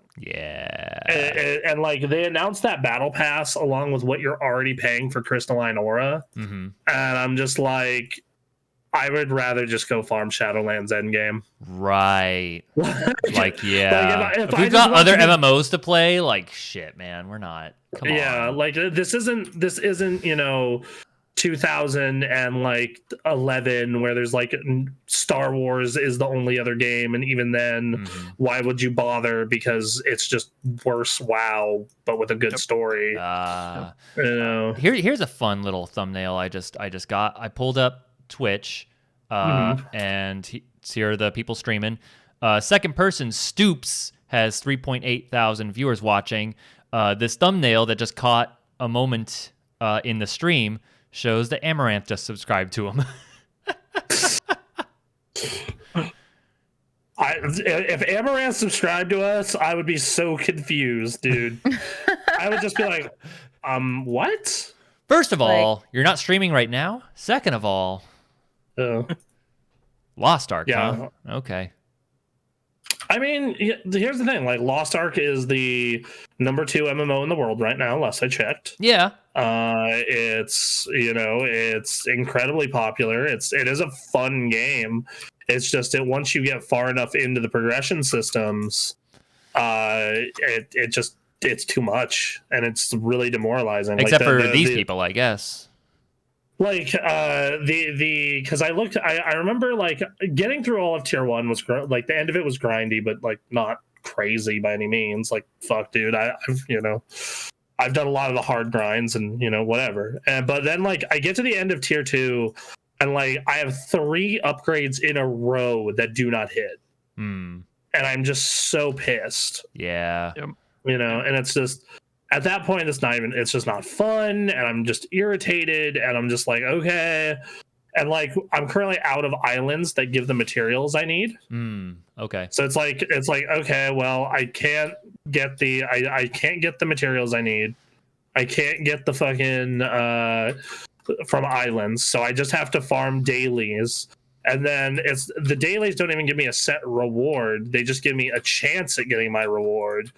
Or I can pay real life money, and I don't want to do that. So yeah, fuck this. I'm out. Right. And will they change that? I don't, probably not. That is their primary progression system. And I get it. Like, it makes sense, but it means that I am committed to seeing the end of the base story, because god damn it, it has been fucking epic up until that point. And the game does have a very good first impression, and I want to like it, but it's just, it's too much. Yeah. And then, so we'll see. Yeah, we'll see, man. Regardless, we're gonna be covering a lot of MMO stuff. It'll be a lot of Final Fantasy and World of Warcraft for the time being. Maybe peek into Destiny. Yeah, I want to finish. I need to check to see when the season ends, so that way I can grind it out. I was gonna say, is your number 3 MMO Guild Wars then? Because you're leveling it still, sort of. Like, it's definitely, like, that's hard to say, because like my Destiny posse kind of fell apart. Like, exactly. We were trying to do stuff on Saturdays, and then for a number of reasons that's just not happening anymore. So it's like, and then like, as much as I like Destiny, and I think it's a great game, it's just it doesn't have a built-in group finder. And it's one of the biggest reasons why that game is hard to enjoy at times. Exactly. Here's the other end is you don't have this vast overworld to interact with people, and then no group finder. That's like that. There are like separate, like, small overworlds to interact in. Right. And it's like. Nah. Yeah, it's like, but even then, it's like, what am I gonna do? DM those people and tell them to group with me? Yeah, and like the content that you actually need other people for doesn't have matchmaking, so it just becomes it's a frustrating experience either way. And I don't want to use an external third-party Discord or program to go look for fucking groups. I was gonna say maybe you should just join a Destiny Discord. I'm in one. Well then, fuck. It's just that I don't like using it, because I'm like, why isn't this built into the fucking game? Because it's Bungie making a shooter, and then there's an MMO on top of it. It's like we added a loot system to this really good shooter, and like, that's great, and I love the guns, and I have a fun time every time I play it, but it's just fucking frustrating. Right, man. So yeah, I don't, I think that, like, for now, Destiny is probably my number 4. Okay. And that's not to say I don't like it and don't think it's a great game. It's just Guild Wars is this new experience, and it's consistently good, and it has in-game group tools. I don't really need them, because I keep playing with Stella all the time, and even if I'm not with Stella, I'm with David. Right. So it is what it is. All right. Yeah, I don't know. We'll see. Hope you enjoyed your MMO talk, because More soon. More- Maybe a Funny whole more show, where that came from. maybe a whole show about them. I don't know. Hey, That seems yeah, like I something don't we know. would do. What are we doing Tuesday? What are we doing Tuesdays? I don't know. Is this going to be this experience where I finally level a Death Knight in WoW? Or level my Dark Knight in Final Fantasy? Or Right. make a Knight character in Guild Wars? All the Knights. Sure. Knights for everyone. Knights into dreams. Oh God. There's my class. Yeah. Bring the Knights class in. I'd be down. That game is not very good. Yeah. Game is funny as well. Yeah. It wasn't good at the time. That was one of those games where God, Yeah. you know. But anyway, so All right. we have another piece of news. Hey, Nintendo's trying to stop union activity. Apparently, Cool. Oh. Great. look, there's no ethical consumption, all that jazz. Every Yes. company is the devil. Yes. This is a transactionary environment. They're not your friend. Even the good companies are not your friend. That's Yeah. not to say there aren't good people at these companies. Right. I'm sure there's some great people who work at Nintendo. None that I personally ran into, unfortunately. John Vignacchi. Yes, John Vignacchi. There you go. Yep. But yeah, so it's, you know, it is what it is as far as that's concerned. So I don't like All companies fight for profit. That's what it is, and Nintendo goes hard on that even when it doesn't make sense. Just right, weird. like that. So what they're doing is that Nintendo of America and their hiring firm Ashton Carter, which I've ran into them locally, and they're kind of bastards. All right. You know, said that they are trying to use coercive actions against workers interfering with their right to organize. Coercive actions. You know, yeah. So does include allegations to include claims of surveillance, threats, and retaliation of either layoffs or refusal to hire if they did this shit. That's fantastic. That's good. Oh. Yeah, no. I don't get why it's so hard not to be shitty. Yeah. Like it, guys. It's real easy. I promise. I promise that it is not hard to just fucking leave the people trying to unionize alone. Yeah. You know, like I promise. It's okay. Like, Or again, try to stay on top of your shit so they don't feel the need to unionize. Like, I mean, yeah, that's the fucking good real deal. answer. There Yeah. it's holy hell. What are you you doing? know that's the real answer. Is Yeah. like it's you know they could, you know, not unionize if you just did a good job of letting them, you know, like be well paid, well treated employees. Yeah. Especially because it's not like Nintendo can't afford it. And it's not like these people don't want to work at Nintendo. They would have left. Yeah, no, like, dude, and the thing is like I find this even weirder because everything I've heard about working directly for Nintendo is like incredible. Like that, like apparently, like people who go to work there stay forever. Right. You know, so I don't understand. Like, Ninja, you have a unique perspective on this because you're in HR. Thoughts? And I work in a heavily unionized environment. It's not that bad. Nice. All right. I can't be part of a union. But like the stereotypical like union environment, right? Everybody's like, oh, if you're in a union, you can't be fired or whatever. You can. You just got to make sure that you document what you're fucking up on. Yep. So like it's not that bad. It's good for the employees. It's really not that hard to like not be a shitbag. Which is what all these companies should be doing anyway. The number one and rule: really don't be a dick. It's all you need. Don't be a dick. Holy hell! And if these companies really didn't want unions, they would treat their employees better. Is my take on it. Right, and it's just like they're trying to get every dime they can. That's it. Pressure from outside forces, and it's just like, and it's especially, you know, short-term profit. Like long-term profit, Yes. like they would not take this approach. But it's like, we need to bump these numbers up next quarter. Let's go, and then Yeah, when you have fuck. record-breaking quarters every fucking quarter, like how is that sustainable? It's not. That's the truth of it. But the investors don't want to hear that, and like this goes back to my thing of just like investments in a vacuum are not bad, but the fact that like the way we have built them is the fact that you need to grow them constantly. And I actually had thought of an idea where I'm just like, why not just put it so when a company hits a certain size, you cap that they can't be invested in anymore? Like, why is there a reason that you can buy stock of Microsoft or Amazon or like there's no like they don't need that capital. Like what the fuck? Yeah, it's interesting. You know? I wonder. I don't know enough about all that to really say one way or another. But like there does need to be a change in how we invest because it drives this unmanageable growth, which will play a part in a future story here in a number of minutes, along with this one. But, yeah. Oh fuck! It's so hard to believe this shit sometimes. The need for endless profit to keep your investors to keep getting money, I guess, ends up in these awful decisions that continue to happen. The thing that I also find hilarious is like Anthony and I have had this conversation where it's just like once you hit like a certain amount of money, like shouldn't you be done?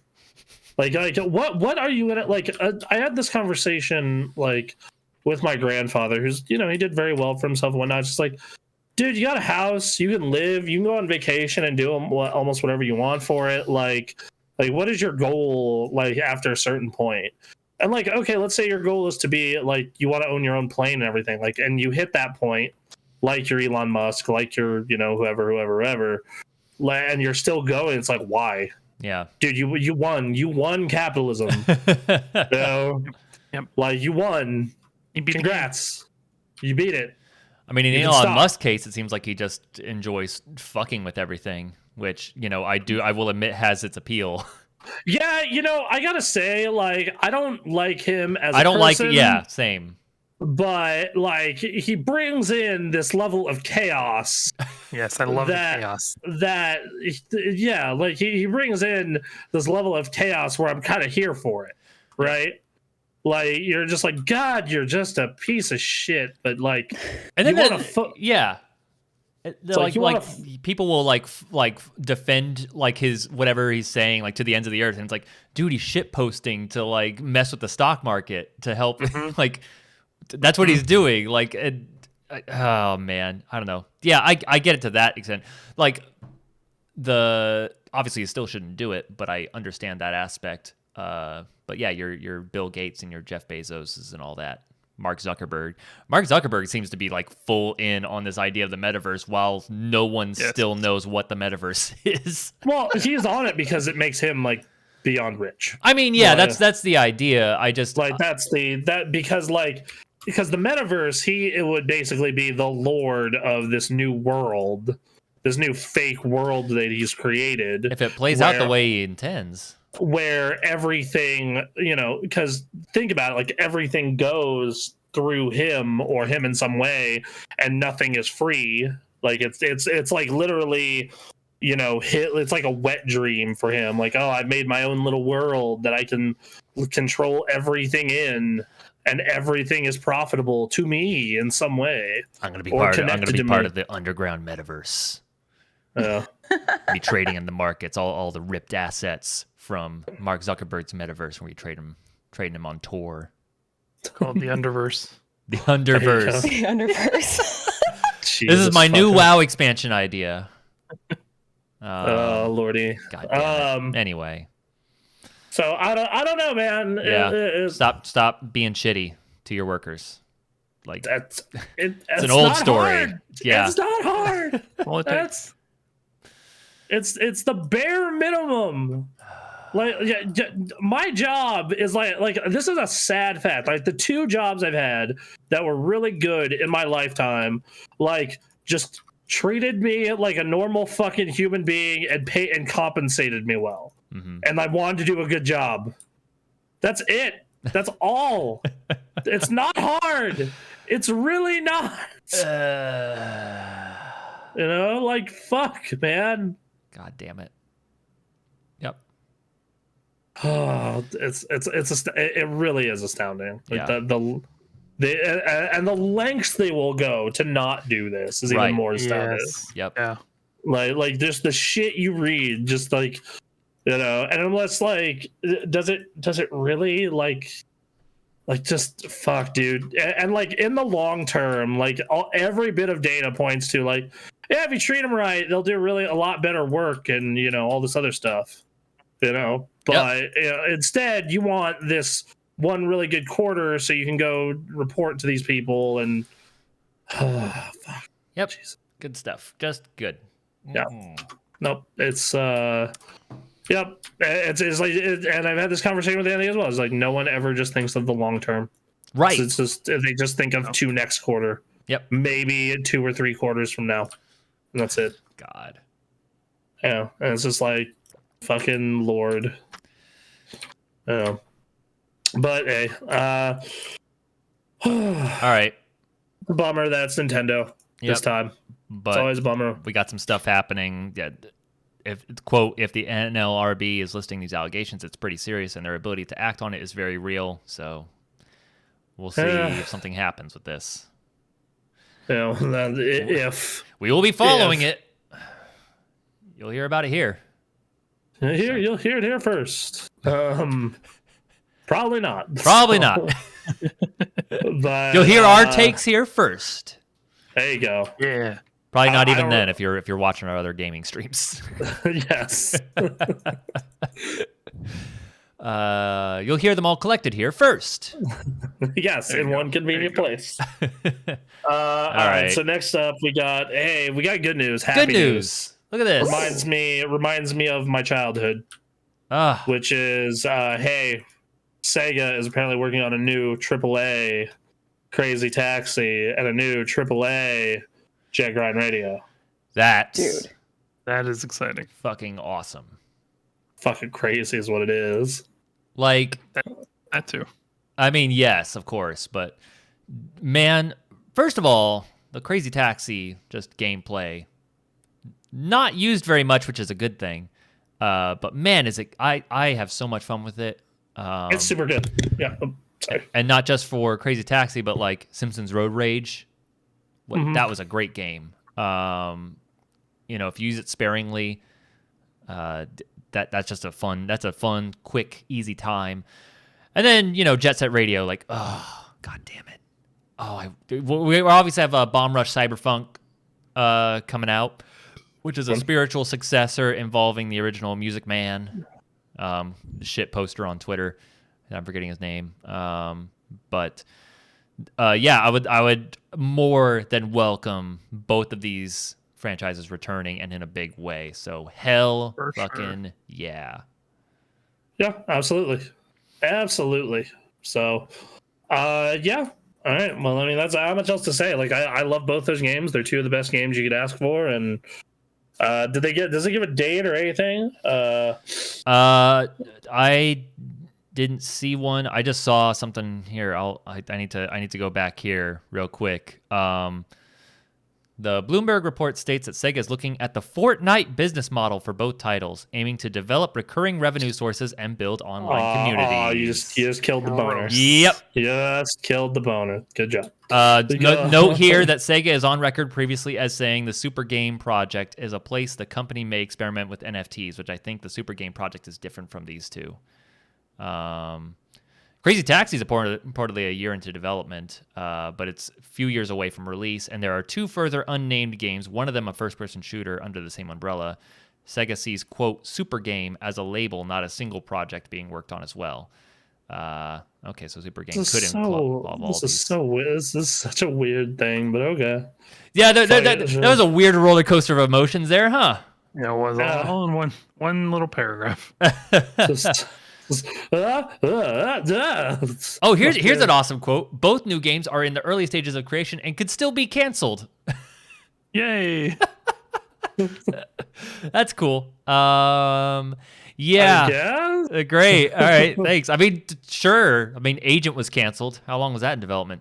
Oh god, dude. Yeah. Thank you for reminding me. And the website still exists. Does it still exist? Yeah, it's weird. That's great. It's a weird thing. Agent. Okay. Yeah, so that was. I would like to see those games come out. I love it when games get worked on for like a decade and then don't come out. Yep. Lord. Oh God, it's terrible. All right. Yeah. So that's that story. Apparently, not a whole lot, but hey, I like the idea of AAA, Jet Set Radio, and Crazy Taxi. Is like, oh, good video games. Yeah. All right. Yeah, I'm down. Sign me up. Let's go.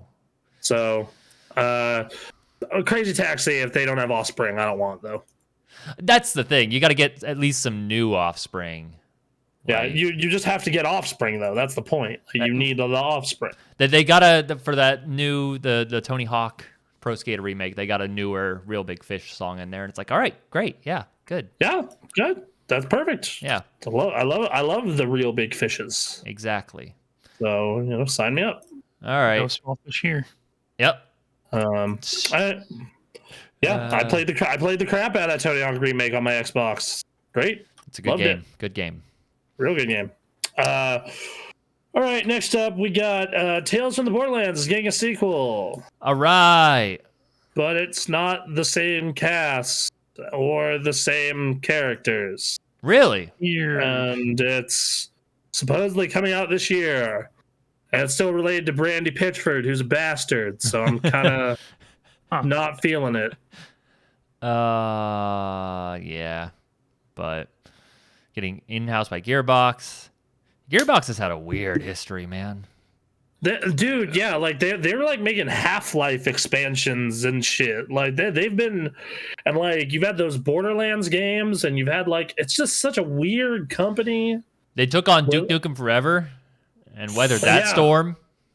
Yeah, they were the ones. They could say that. Oh yeah, we're the company that put Duke out. Yeah, they're also the ones that did Colonial Marines. If you guys remember that. Oh my god! Yeah, oh my god! That's right. Yeah. Wow. No, I do remember that. Thank you for the horrible PTSD.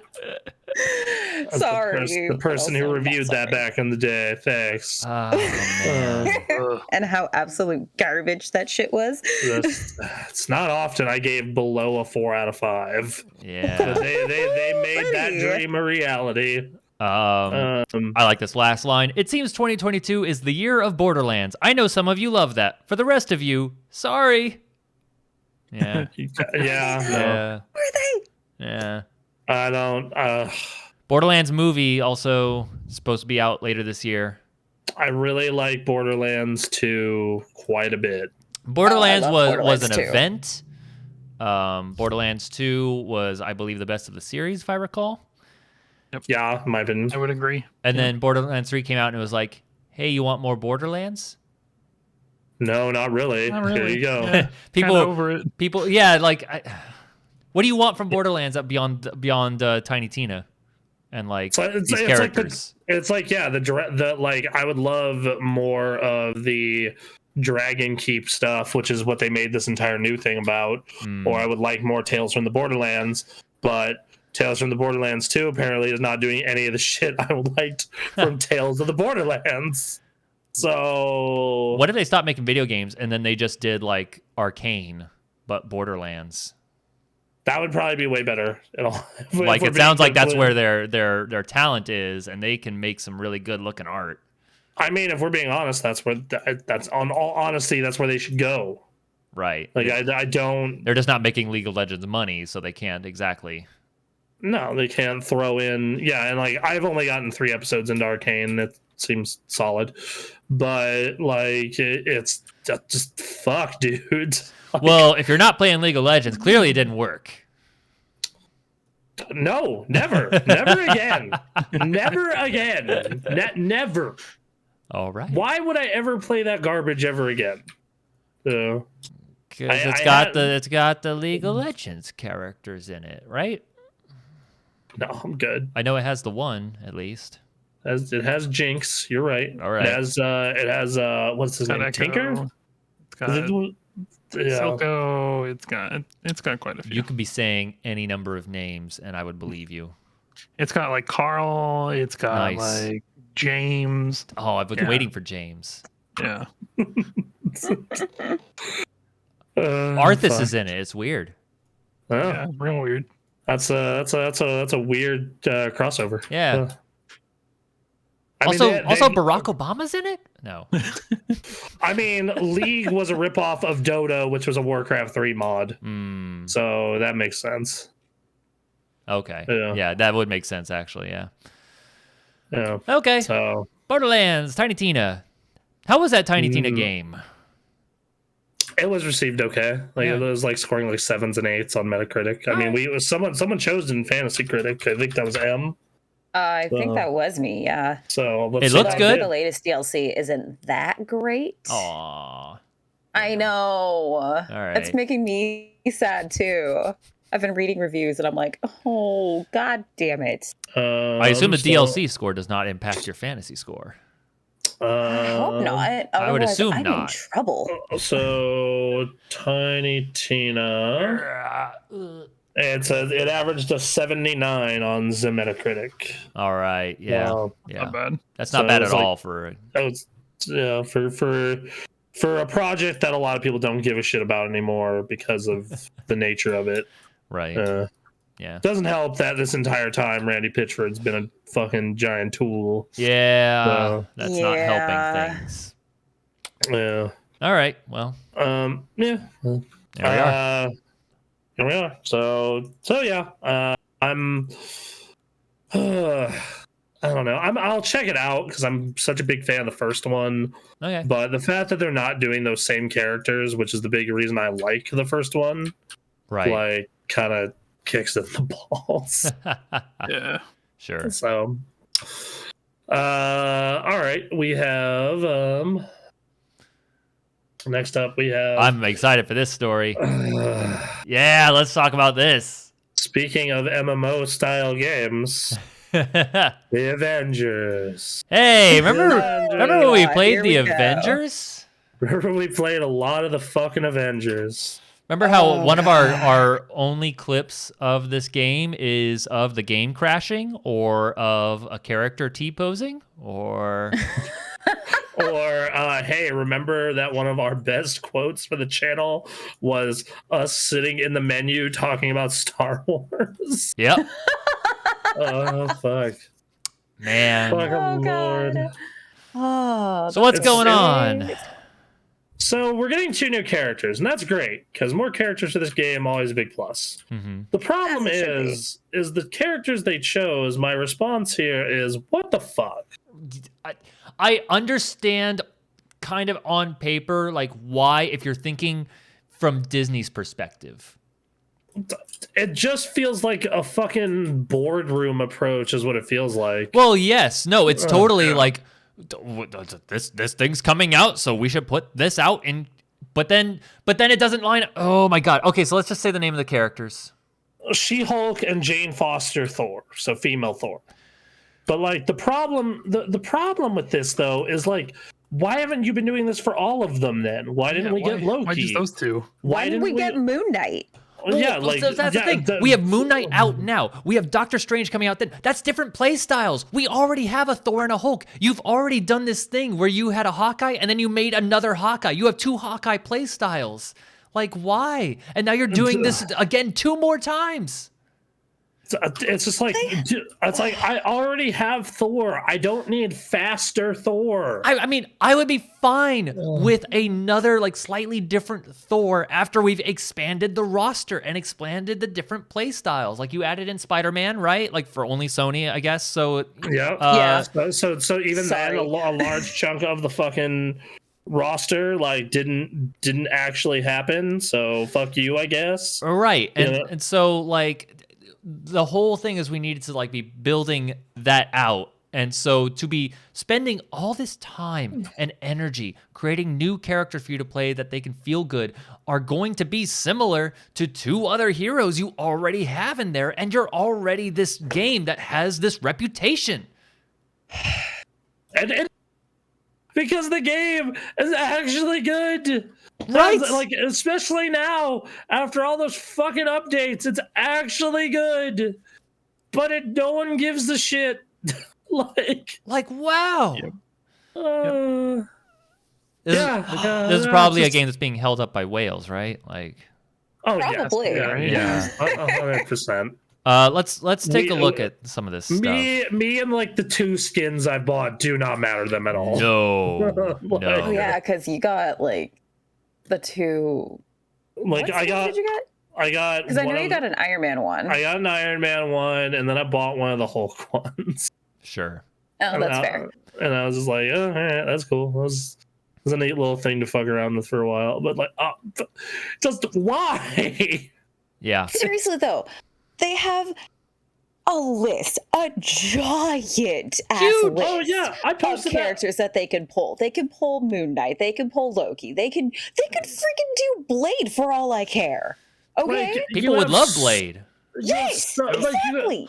You know, and the thing is you could have tied it into the Guardians of the Galaxy game and pulled that version of Star-Lord. Yeah. There you go.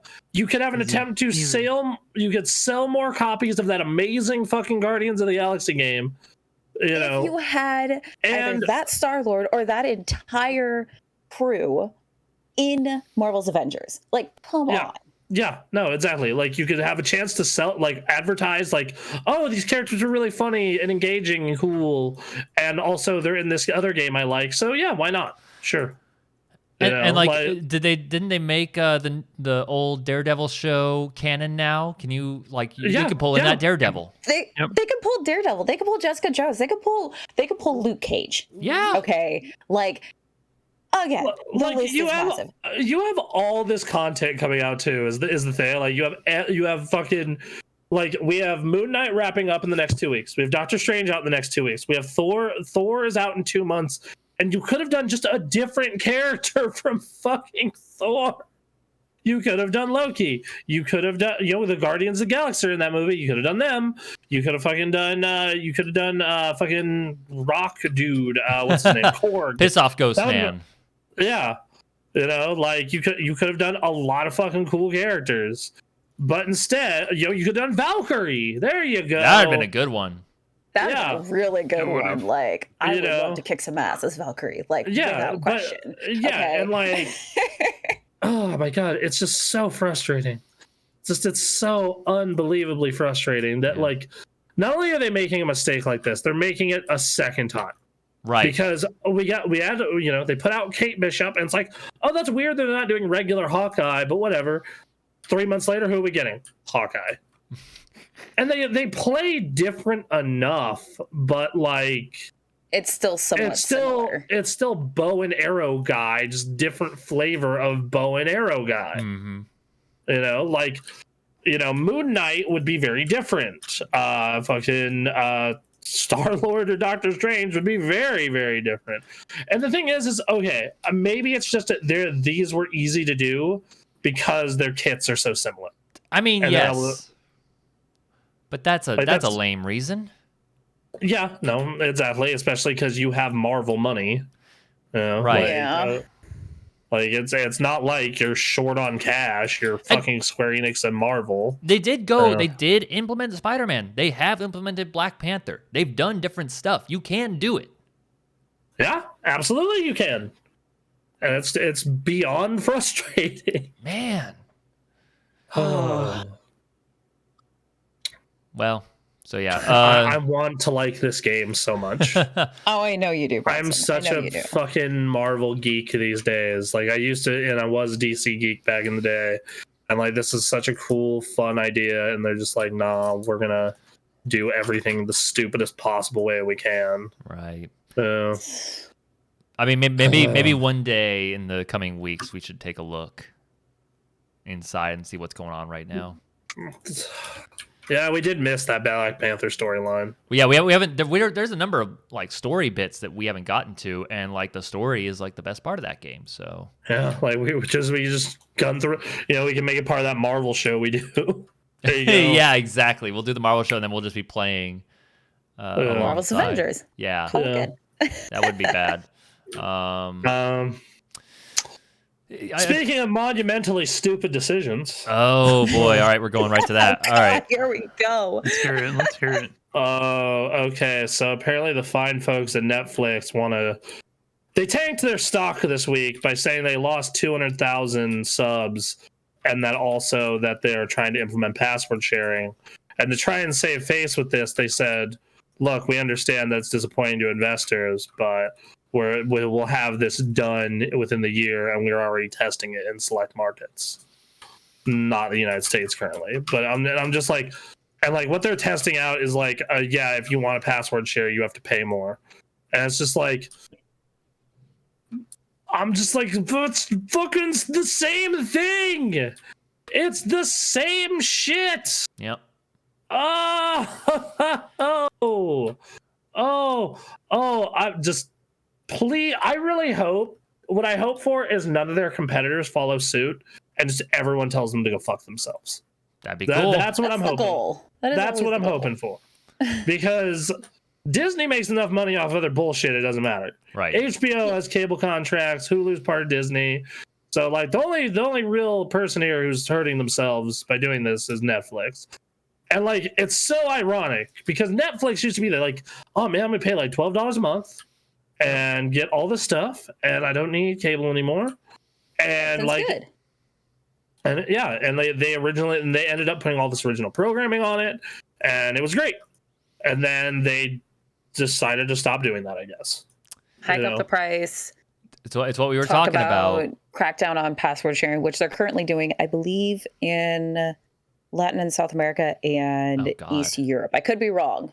Okay. I could be wrong, but great. that's what I've been reading about. And they're going to do that here next year. And I'm just like, and there's like, this thing will be ready within a year. It's like, dude, like, I don't, and like, I think they're really in a mode like, oh, well, Netflix is synonymous with streaming. We're the brand leader, blah, blah, blah, blah, blah. And I'm just like, I hate to tell you this, dude, but HBO Max is really good. Yeah. They've got really good shit and a lot of shit I haven't watched in years. And it's like $5 cheaper. And depending on your phone carrier, it's free, And then if you have Verizon, they have a separate streaming service for free.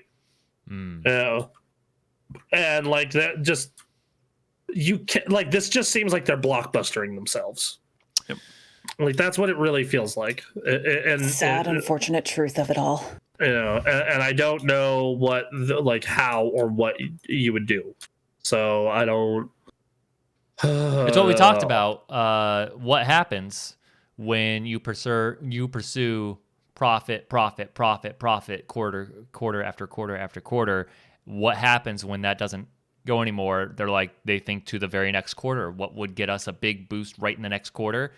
Cracking down on password sharing, making people pay more.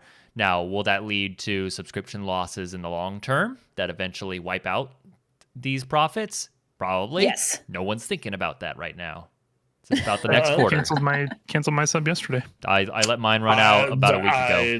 I'm going to keep it up, but the second they implement this, I'm literally, because I share with Anthony and my mom as well, and my roommate. Right. So like I'm not the only one on it. But like if they get rid of password sharing, account's done. Yeah. And I've had a Netflix account since before the streaming service existed. Yep. Right. Or you when you had to get the DVDs. So oh yeah. OG. Oh yeah. Same. No. Yep. So if they want to play that fucking ball game, they can. Yep. They absolutely can. It's just that they're very likely to fuck themselves is the answer though.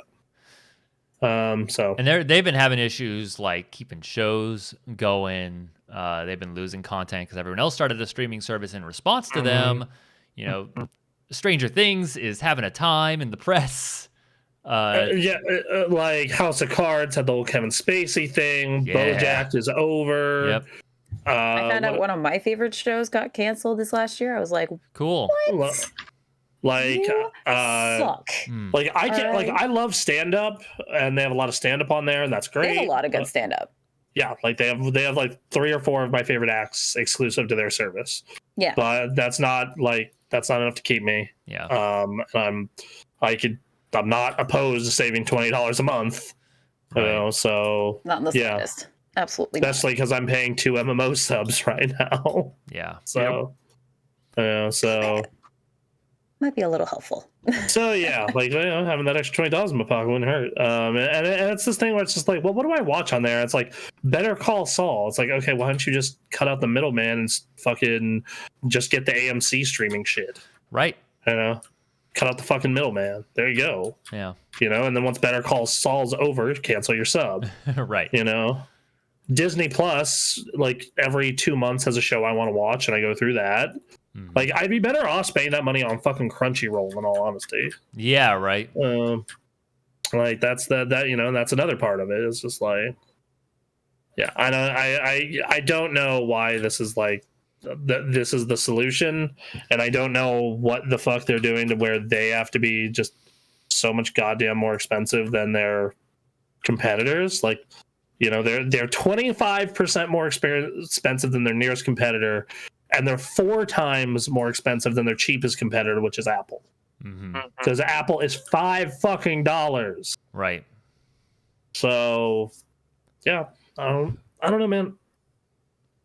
I understand how they got here up to this point, but this is the natural end result, and I think we knew it would happen one day. Maybe not in this specific way, but yeah, this is the start. Everyone's like, you know, talking about it openly. Like, we're just doing cable now. We just have to split it into 6 or 7 different payments each month. And the good part is, unlike cable, though, you can still choose what you actually want. Like, versus, I mean, like, yeah, it's very much like a package thing that cable had. Well, it's not, because, like, you know, if I wanted just NFL Network, I also had to pay for the whole sports package. Versus, like, if I just want whatever it is Disney offers, I just pay for Disney Plus. I mean, I don't want a lot of the stuff that's on Disney Plus, but I pay for the whole thing because I want, like, you know, the Marvel movie or TV show or whatever. Yeah, no, and yeah, like, I do it for the Marvel. Netflix has a ton of stuff, and I just don't want to see a lot of it. Yes, yeah, a lot of it is garbage. A lot of it is garbage. Yeah, you're right. You are right about that. So yeah, I don't, you know, and unlike cable, though, it is still cheaper than cable in a lot of ways too. As someone who has never had the opportunity to purchase cable, I imagine, but the minimum cable package in our area used to be $30. Okay. So, but yeah. But I mean, you know, add up what your subscriptions are, right? Like, the most expensive cable packages I think were like $100 to $150. Right. Sounds about right for up here. That's still significantly cheaper than, or more expensive than all of the... more expensive than all the streaming services together, even after the recent price hikes. Like, but if you add HBO Max, Netflix, Hulu, Disney Plus, Disney, if you get it with Hulu, it's $15. That's right. You can get it with, yeah. All right. So you're looking at 15, 20 is what it is if you want pretty much everything. Right. So, you know. So it's within that window, but yes, it's cheaper than the average still. Yes, it's still a fair bit cheaper than cable. And I don't know what the fuck is keeping cable alive besides boomers. I mean, like that's got to be it, right? Like, bars can't be taking that on alone. Yeah, like that has to be what's keeping cable alive. Sporting events, you know? Well, yeah, because, like, I thought of it, like, and the thing is, even sporting events are going away because you can pay for those as streaming services now. Yes. Like, I think it's like $75 a month if you just want an online NFL package. Which, individually, I'm not... I wish the organizations would come together. I just want a sports subscription. These are too expensive. I'm not gonna pick a sport. Right, and I get that, and it's fucking absurdly expensive. Like, yeah, it absolutely is. You're right. You're right. It is way too fucking expensive. But you're right. Even then, like, bars, if they wanted to, could just, like, all right, we're purchasing the streaming services for all of these, and then we'll just handle that. Yeah, exactly. But that's not how they're gonna handle that. So I wish it was. At least until, you know, everyone running these operations is replaced by younger people. Which unfortunately seems like is going to take a long time. A long time. You know, the boomers are not willingly dying off. So anyway. That's what it is. Netflix. The fuck. Yeah. You greedy bastards. Yep. I mean, yeah, like and the thing is like, like this is the first time they've lost subscribers, I think, like in years and years and years and years. It's like, yeah, no shit. Yeah. There's a reason. Yeah. Yep. No duh. But well, will they turn that around? Probably not. Like, if we're being fucking honest. I mean, like, yeah, in the short term, this move will probably have like a blip in profit for sure. Because that's the intent. But long term, like, because the thing, like, I'm gonna have to tell my mom and Anthony that, like, hey, heads up. Small chance I might be canceling Netflix soon. Yeah, whenever they decide to go along with this stupid idea, sorry. Here's my HBO login. Enjoy it. Right. I just remembered there was another news story that came out shortly after this, which is they're going to offer like a lower price plan, but they're finally putting in ads. Fuck you. Netflix with ads. It's happened after all these years. No. Just absolutely like, no. That's just fucking goddamn it. Yep.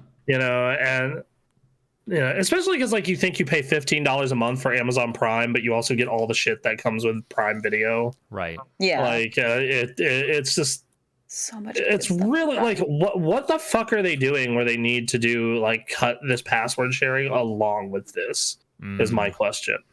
Like, what is happening for that to make this a thing? Yep. So. Oh, wow. I don't know. Whatever. That's the beauty of the marketplace, though. Is, hey, guess what? There are other alternative streaming services, and if all of them decide to do this, hey, guess what? Piracy. We don't necessarily officially advocate for piracy. I'm just saying that, if I just happen to have a hard drive that someone put all these shows on it, that's cool. That's weird, huh? Yeah, that works out. Figure. Yeah. Why are there 20 users on my account? Oh well, anyway. Yeah, weird. Oh man, I set up this server that I was like, someone set up this server for us that has all these shows. Interesting. Weird, huh? Ooh. Yeah, weird. Yeah, well, I mean, I'm not gonna take it down, and like, you guys can just pull stuff from off it whenever you want. Okay. I'm not gonna do anything to it. All right.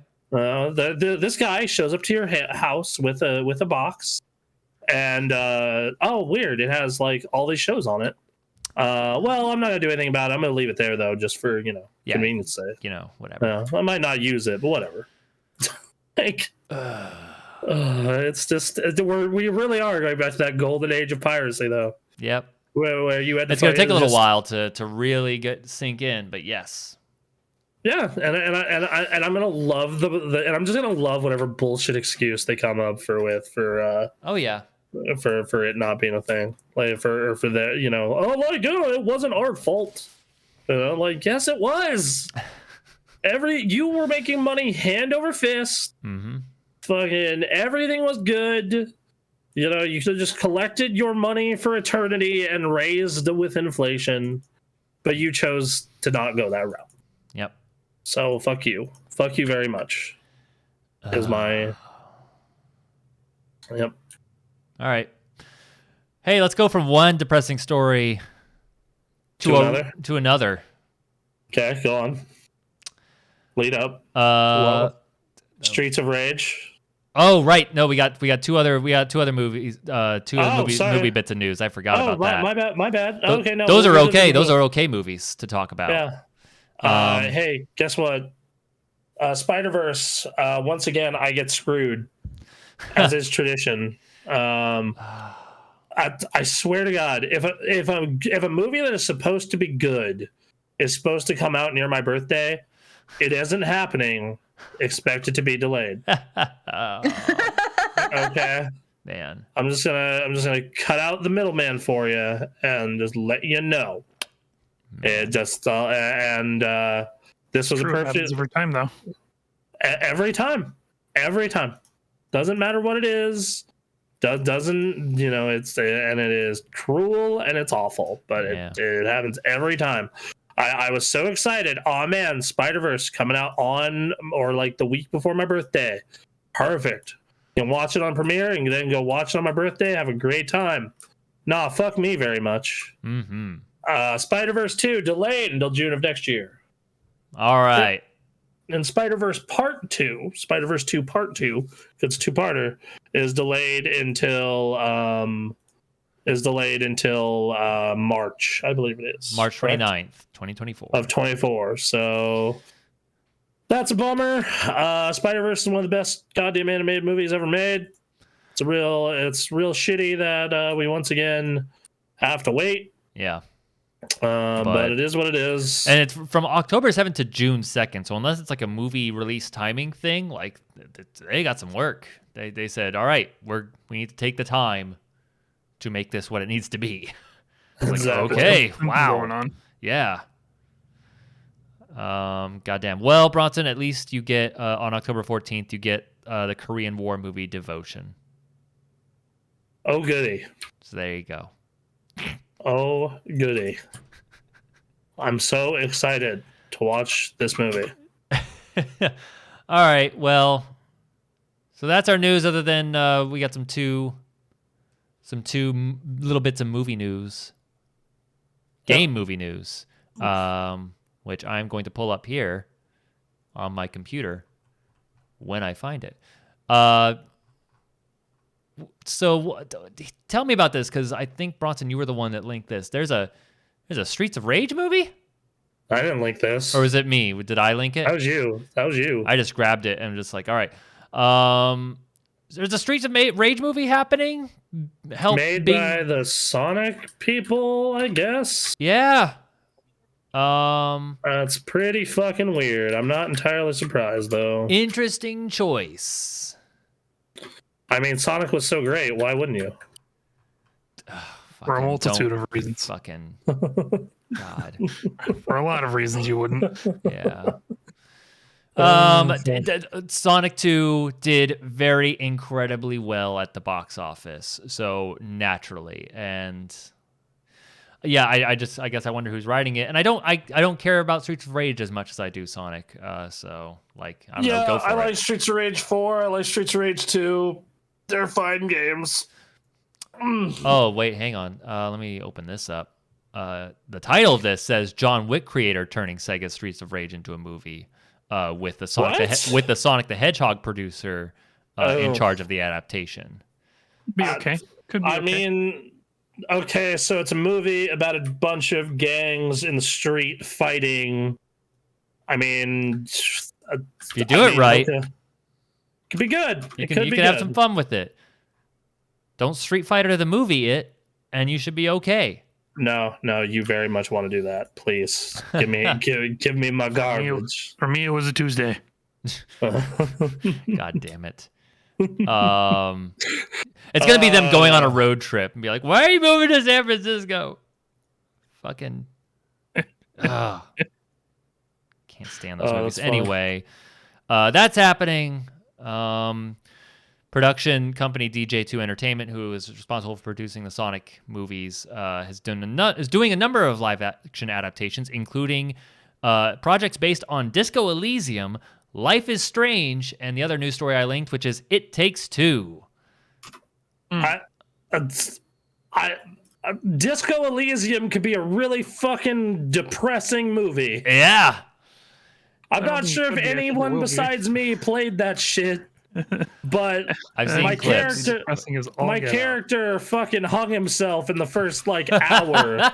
So, I don't know how the fuck you're gonna turn that into a fucking movie. I don't know, man. Have you seen the Joker? Yeah, I ended up watching it on HBO. It was all right. Holy that movie shit. was okay. That was uncomfortable. That whole goddamn movie. That is Incel the movie. Yeah, what that is. Oh God. If you want to see Incel the movie, watch Joker. God damn it. Life is Strange, sure.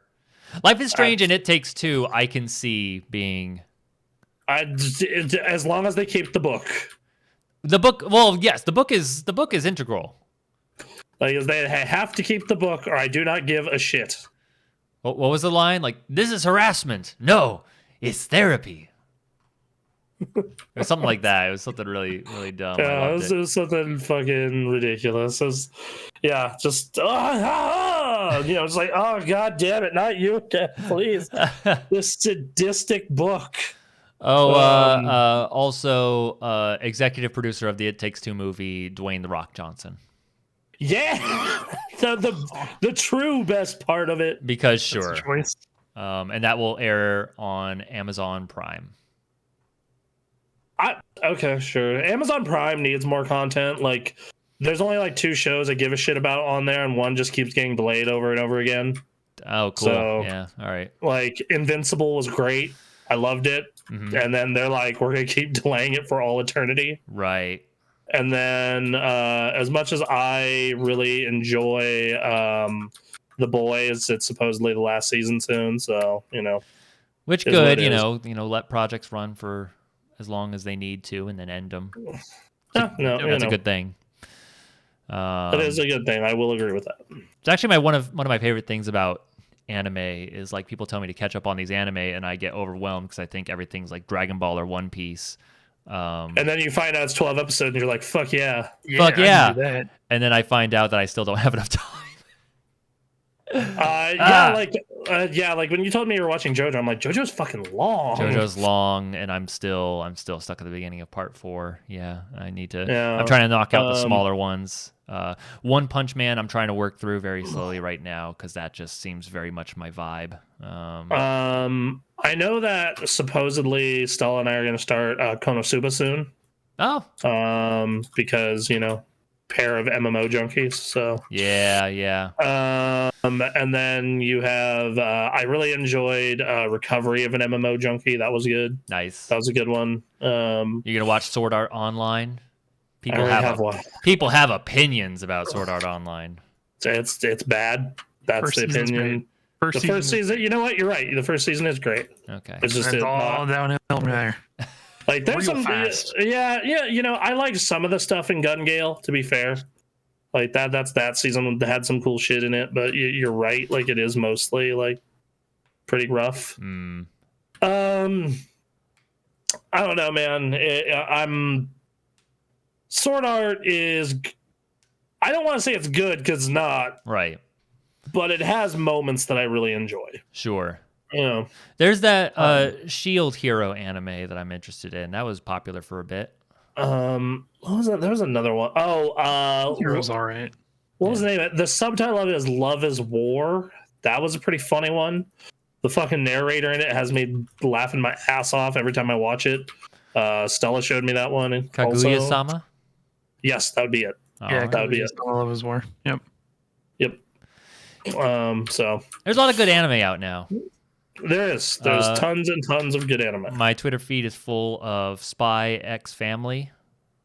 It's really good. I haven't watched the anime, but the manga's pretty good. Okay, cool. Yeah. Shield Hero's all right, but they're skipping a lot of the plot, so I don't know how the anime is gonna do. Boo. All right. Fair enough. All right. Well, here's and that's another thing. It's like anime is so cheap these days. Unless you want to buy Blu-rays, of course. Then, dear God, it's so expensive. Enjoy. No, dude. There was like a really good anime I watched. I'm like, I want to own this on Blu-ray. And I looked up for one season. It's like $35. I'm like, never mind. Bronson, have you seen what is the name of that show? The Husbando anime. Way of the House Husband. Yeah, have you seen that? No, it's on my list though. That seems like it would be like a Yakuza kind of vibe. Yes, it does, and I am here for it. 100% is. Yeah. That's one I really want to check out. How many seasons are there of My Hero again? 5. God damn it. Okay.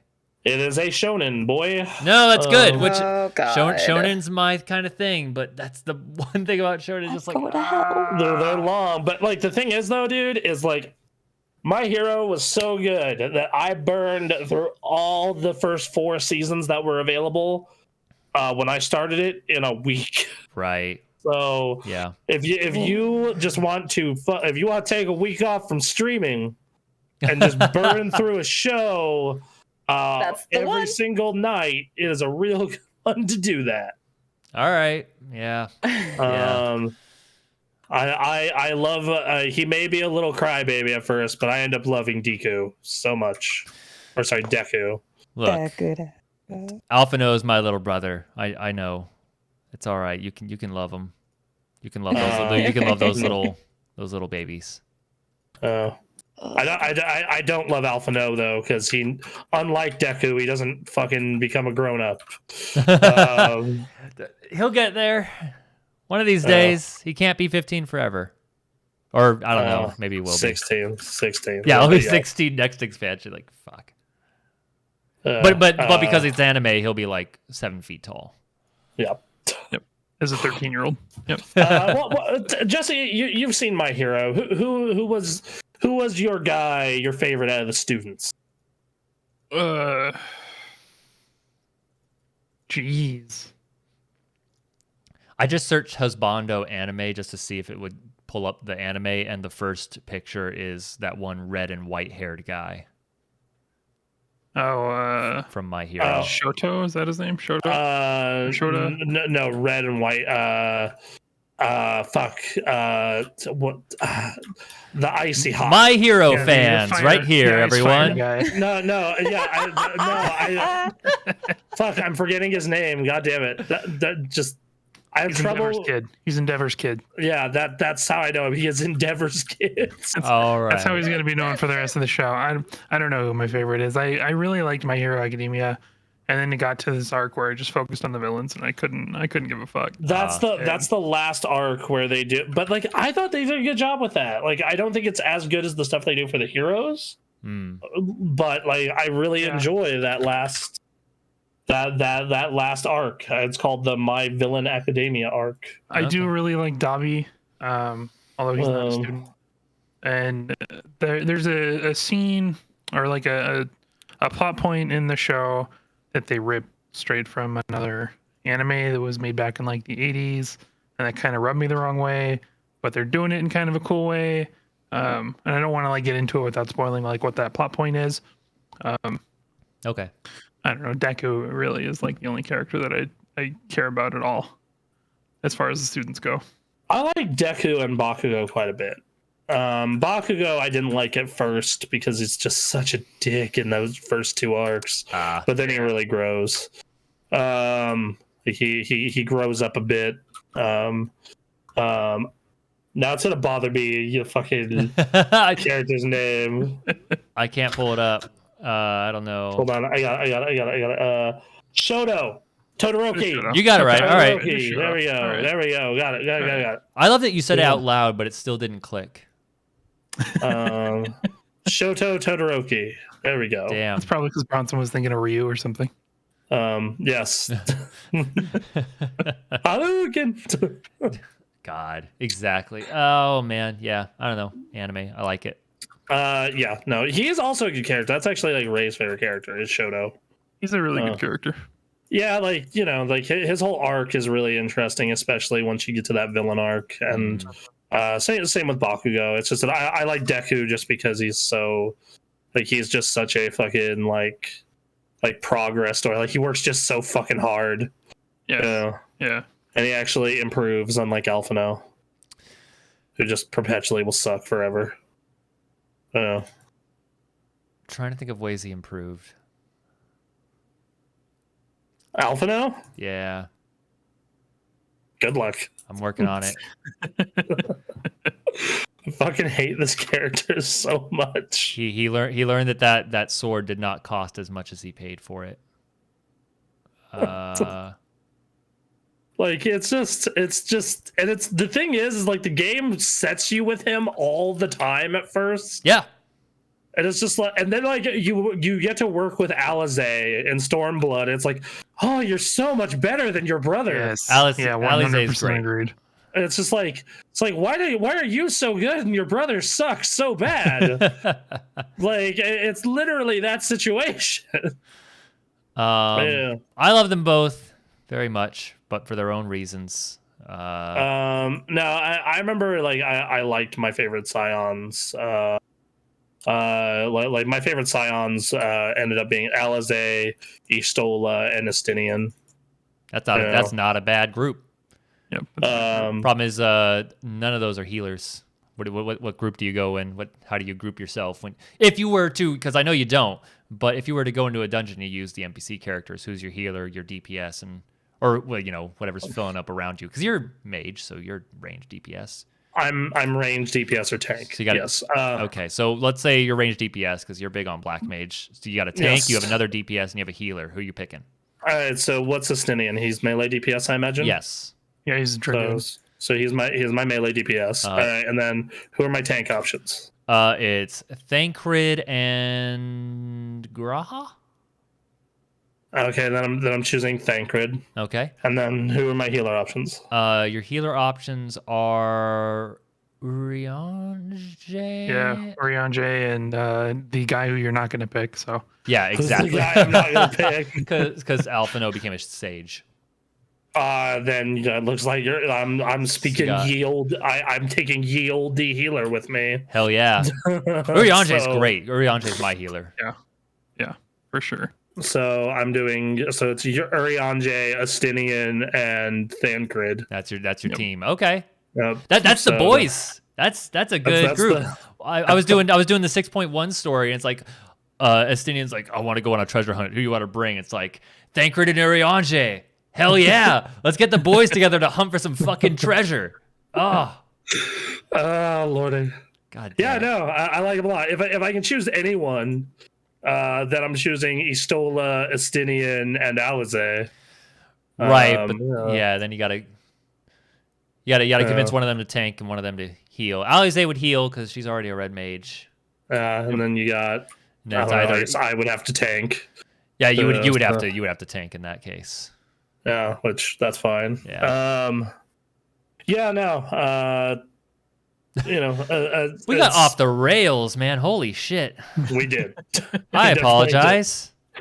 We this has been a really I think we had that one show last week that was like very impromptu. Yeah. And then this week is like a little more on track. So next week I think we're gonna be back to our cleaned up show. I hope so. But they went out and were like, here, we're going to make all this enraging news. Yeah. And we're also going to announce a new Warcraft expansion. So yeah, that was gonna take up a lot of time. So yep, so this is what it is. What do we got next? What are we playing? Was that everything? That was all the news. What do we play? I played some Guild Wars, some World of Warcraft, and some Final Fantasy. Final Fantasy, I have fully 590'd and Materia 10'd my guy. Nice. My Black Mage is as geared as you can get. All right. My Dark Knight is level 70 now. Okay. He's gonna be 90 soon. He's gonna be 90 soon. Because I need to stay ahead of Stella. Because I need to be able to tank dungeons for her. Yeah. And she levels at a pace that is fucking insane. Right. So there's that. And then as far as other stuff goes, I got my first piece of 600 gear, cleared the raid. We made more progress on Extreme Aria. The problem is because we're going to random statics. You run into the problem of random statics as some people are where we are, some people are way ahead. Yeah. So it's, we're really looking forward to that data center stuff so we could do extreme prog with you guys versus us just doing extreme prog with random drunk people. Yeah. Yep. Yes. So yeah. All right. So there's that.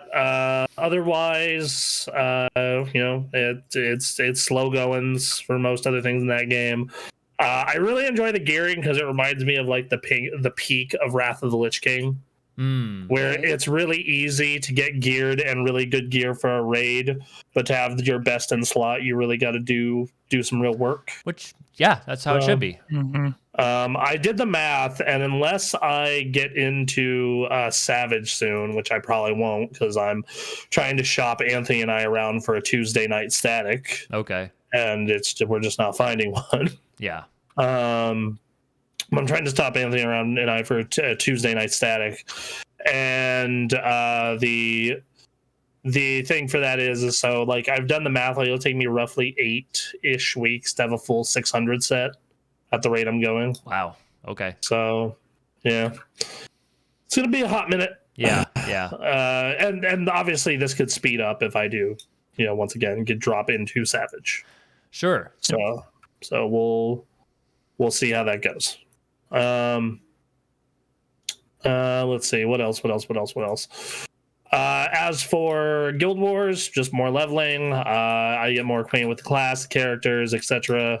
I like the story. Like I was saying earlier, it's a very consistent. Like this is good. There's some things that annoy me, some things I really like. PvP is great, but it's not like the highs I get from the high parts of Warcraft or the high parts of Final Fantasy, where I'm just like, oh fuck, dude, I'm fucking so into this right now. Yep. So there's that, and then as for WoW, when that game hits on all cylinders, it is still an absolute banger. Sure. But the problem is to get it to hit on all cylinders. Yep. That is the issue you run into with it, unfortunately, because the thing is I logged in on my mage.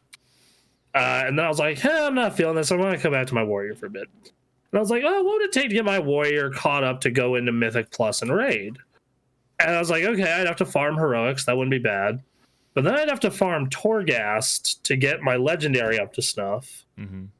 And then I would have to go and I have to go get my renown fully caught up, which admittedly, because my mage is caught up, that means I would just have to level up 20 levels. That's still about 2 to 3 weeks worth of dailies, maybe. Mm-hmm. And then I'd have to get caught up in the new zone, / their version of the MSQ now. And I'm just like, and then I'd have to get my second legendary. And it's just like, there's just so much shit that I have to do. And they've reduced a lot of it, to be fair. They've reduced a lot of that friction, a lot of that grind. But it's still not enough. So, like, going back to my warrior just largely feels like a chore. Okay. So, yeah. And so I flipped back to my mage. And I was like, all right, I'm going to run some mythics and call it a night. All right. This is when Stella was raiding in Guild Wars. And I was like, well, I need to burn 2 to 3 hours. So I'm going to go play WoW. And I tried to find a mythic group, and I did. But then, like, our guild was like, hey, does anyone want to run the new raid on normal? Like, we're halfway through it. And I'm like, I'm really under-geared for it, but I'm ready to party. And they're like, yeah, dude, come along. And we downed 2 bosses, and then we got to fight Anduin. And that fight it kind of shows me what the difference is between Final Fantasy raid and WoW raid. Mm-hmm. Like running the current raid in both back to back, because in Final Fantasy, I feel most of the time in the raid, you guys need to be a unit. Yep. Like there's a lot of points where you need to be in sync. Mm-hmm. And like there are literal sections of that Arya fight on Extreme where like all 8 of you need to move to the same spot perfectly at the same time, etc., etc. Versus WoW has a lot of splitting the groups and personal responsibilities, and it's a very interesting to go from the 2 dynamics. I will say that. Sure. So you'll have moments in WoW where like, okay, when Anduin does this thing, you need to go inside the sword. So groups 1 and 3 need to go stand in his thing, get teleported, DPS down the ads, and you'll get teleported back. Mm-hmm. And then he's going to cast this thing where you have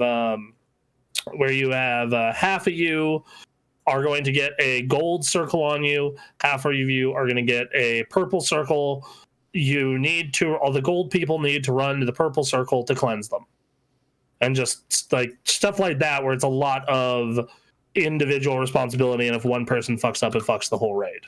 Right. Versus Final Fantasy, yes, you ideally don't want to have anyone fuck up, so you have optimal DPS and everything, but if one fucking person fucks up, it's not the end of the world. Mm-hmm.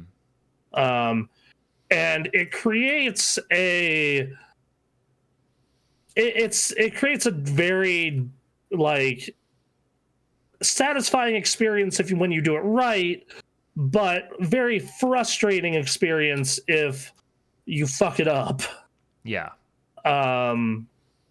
So yeah. I don't know, Jesse, you've done both. What's your take? I do think there's a lot of personal responsibility in Final Fantasy 14. Okay. Which is a little different from what you were saying. But what happens is when somebody dies, it cascades into the rest of the party because mechanics will still go off as if that person was alive.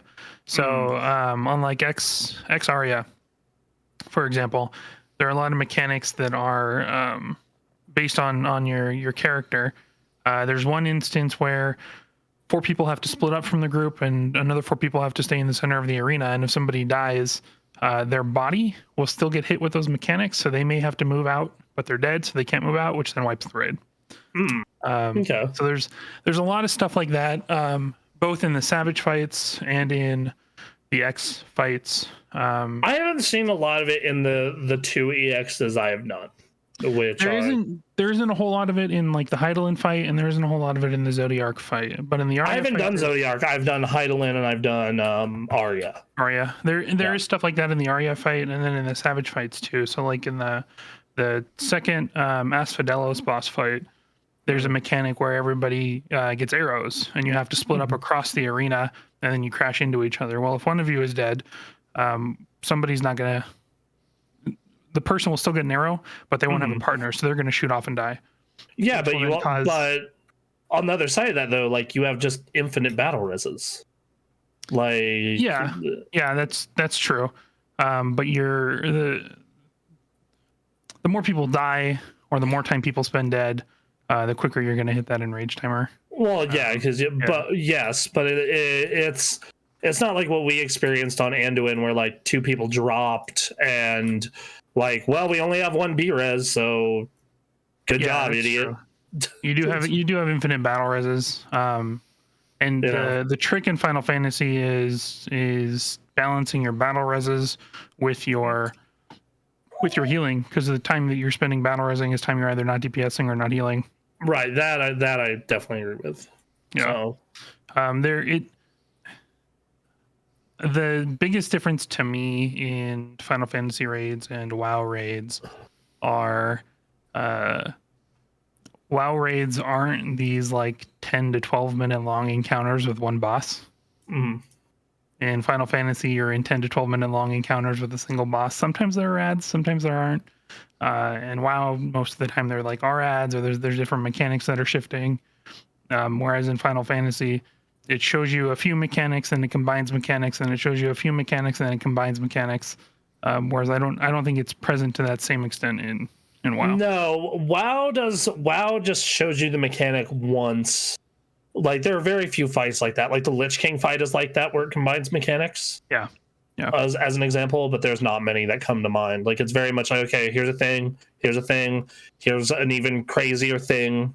You know, and it just amps up, but you see everything once. Versus even in the 2 extremes I've done, and I haven't cleared one of them's 2 extremes.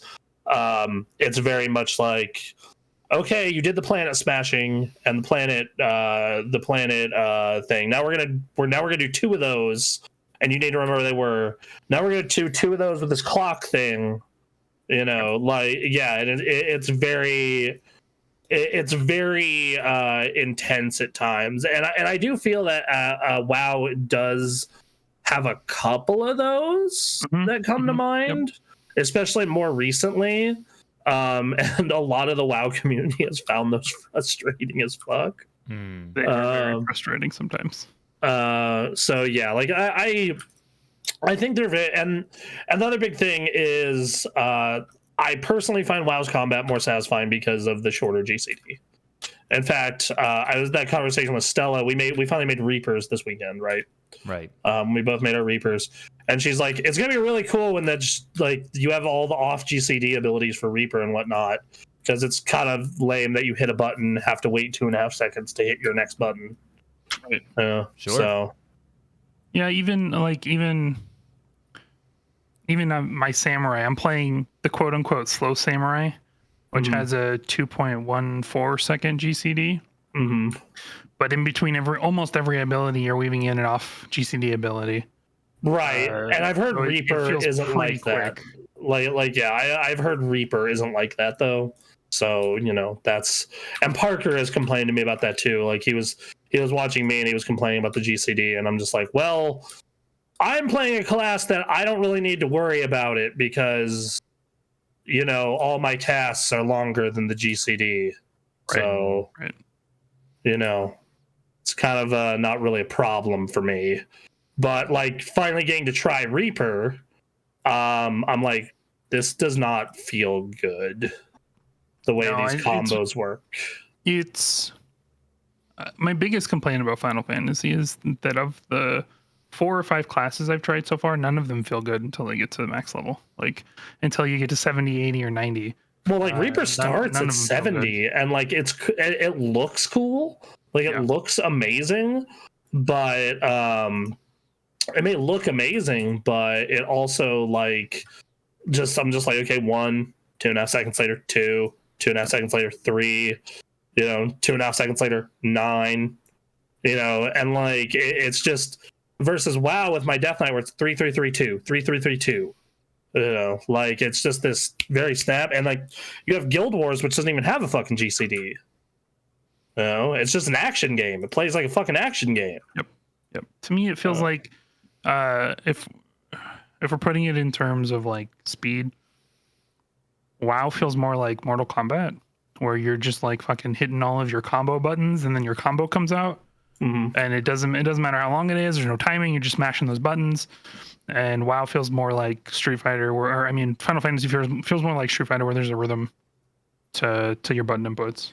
Like, I would say I can't really give a fighting game comparison because like I feel like because the timing is always the same though. Yeah, it doesn't feel like a Street Fighter, right? Because like in Street Fighter or Dragon Ball, it's like you have certain combos that are like pause or stuff like that. Versus Final Fantasy, it's always 1 2 1 2 1 2. And here's the thing: I've played only 3 classes so far, right? And then one of them doesn't even have a rhythm. It's just go into your next thing. Right. So, right. The next one is just do the thing. Yeah, I would bet it feels really different for you if you played a class that weaved in a lot of off GCD abilities. Because the game does feel pretty. The game does get faster when you're weaving in an off GCD ability almost every other. Well, yeah, ability. Like part of the reason I like Black Mage beyond the aesthetic was the fact that like it was the one that skipped the GCD. It bypassed it because everything is just so fucking long. Like that, and that's great. It made the game like way playable for me. But it also like it makes it really hard when you finally try out Reaper or Dark Knight and you're just like, dear fucking lord, the timing between these abilities takes forever. Yep. And to be fair, both those classes do not have a whole lot of off GCD stuff going on, which is part of why I'm going to be trying Samurai soonish, because I want to see what a class that has a lot of off GCD stuff does. Yeah, Samurai didn't feel good until like 80.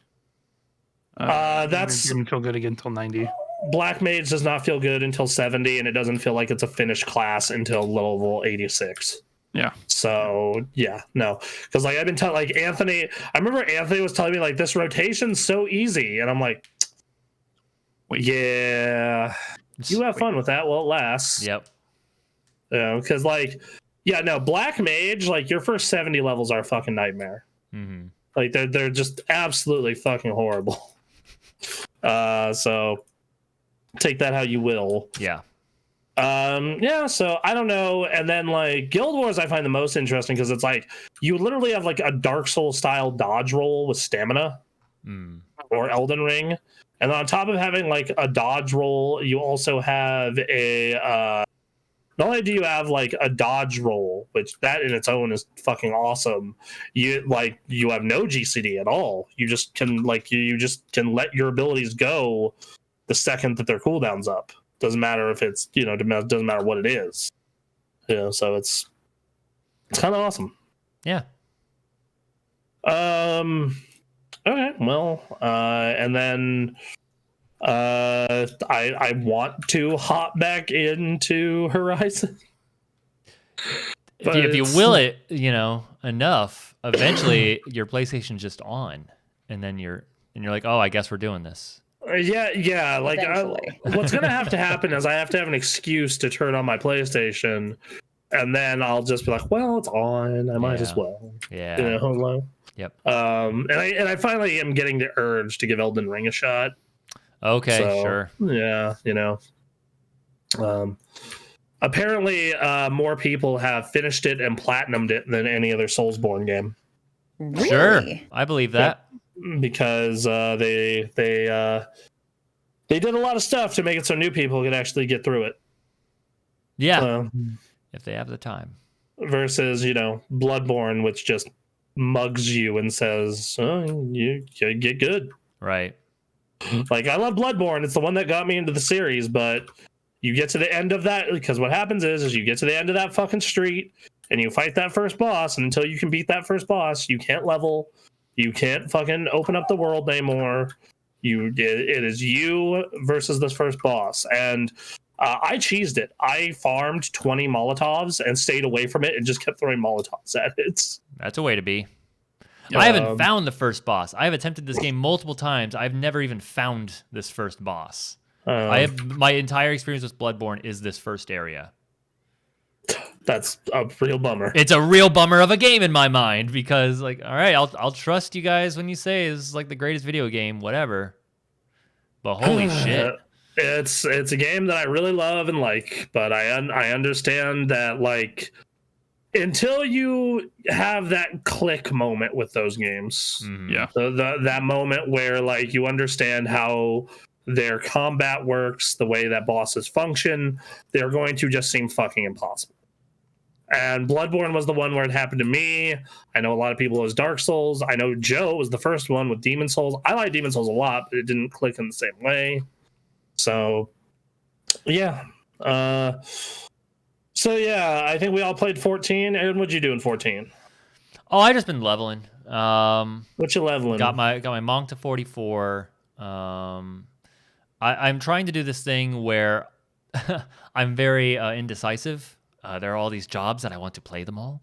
I feel that. Yeah. I was trying out my machinist because I like shooting guns for whatever reason in this game. I don't know what it is. There's something satisfying, especially when targeting AoEs and your shotgun-looking thing just fires a bunch of bullets really fast. Like, I don't know. That's somewhere in like the 30s somewhere. But I'm split between getting through all my DPS, just because I don't have I have the least amount of pressure as a DPS person going through these. But then I found out, like, they've redone all the ARR dungeons, so they're not as, like, exactly right. No, now that they're all pretty straightforward, I feel a little more confident about attempting tank. And then there's, of course, NPCs and, doing squadron stuff, leveling up those guys. There's a number of things. So I'm trying to, like, weave in tank and healing stuff. So, like, when we get together, finally, I can at least have one DPS, one tank, one healer. I have a DPS and a tank, and I'm literally just making a healer for the mentor status. Once that healer hits 90, you will never see him again. All right. Good to know. Gym shield magic is going to be a brief experience. So that's what I've been doing. And then, of course, 6.1, I just finished the dungeon, which was a fun time.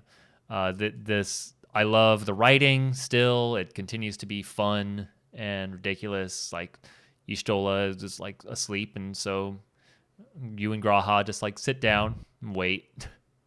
And just, I don't know, some of the reactions and the cuts, with music that particular cutscene. Someone did it, but in their character dressed in a giant bunny outfit, and it was fucking hilarious. That's good. That's good. There's a certain scene after the dungeon where you blame Y'shtola if you choose that dialogue option, and I did, and that was the funniest fucking thing. God, I love that we're in this like later stage of, when you're telling a story and you're establishing these characters, and now they're fully established, and now you can have fun with them, and they're joking around, and oh God, it's so good. So yeah, I love this game. This is my home. This group is my family. I'm going to live with them forever and ever. Forever and ever.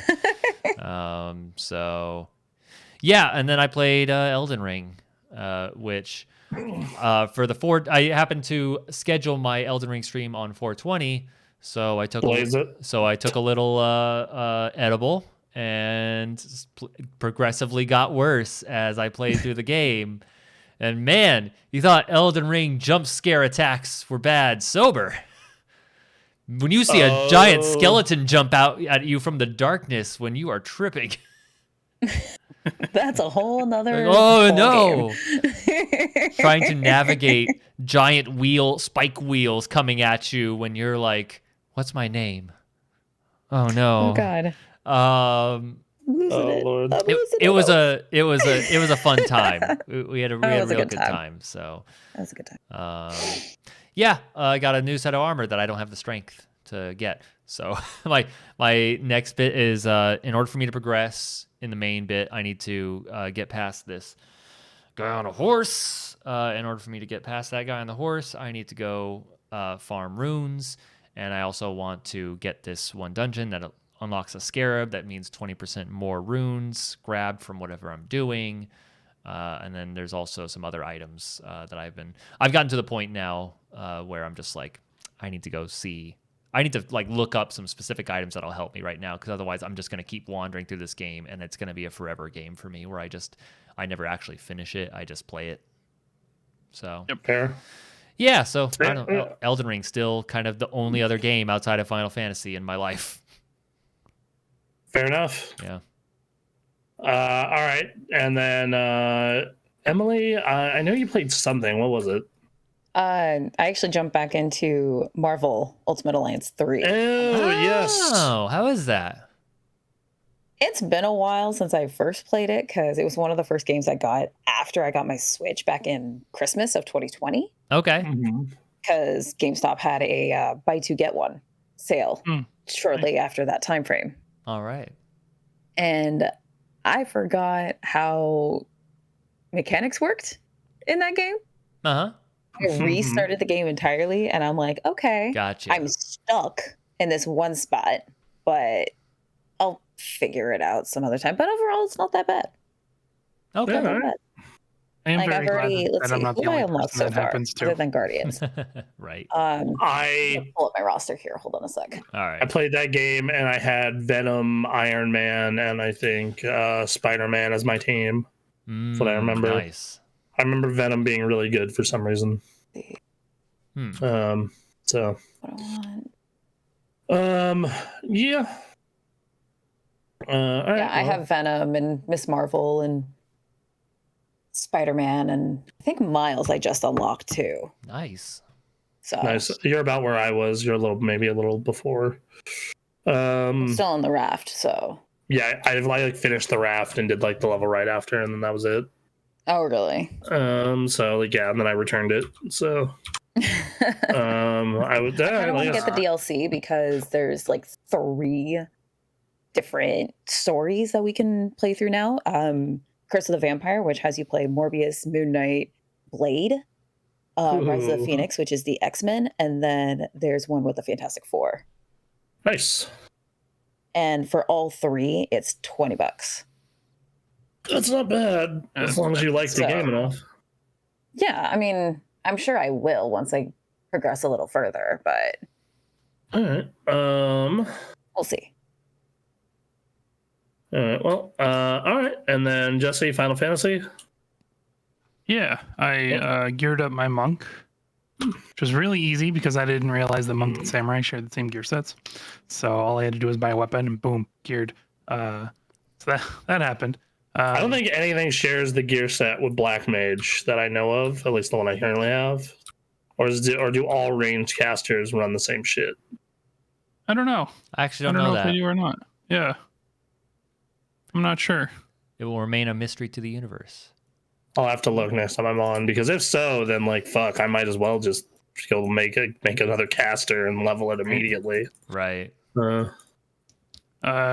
of our static members quit this week, so we pugged and spent 2 hours in XRE and got her down to like 15% before we had to call it for the weekend.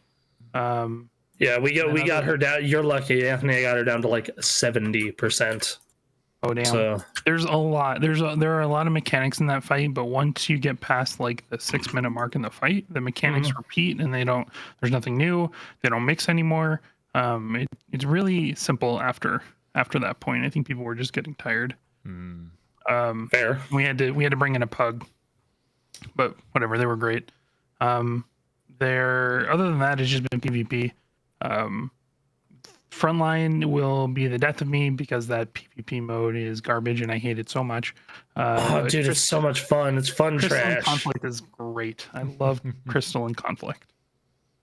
And once again, as a Black Mage, you're basically a masochist, though, if you run it.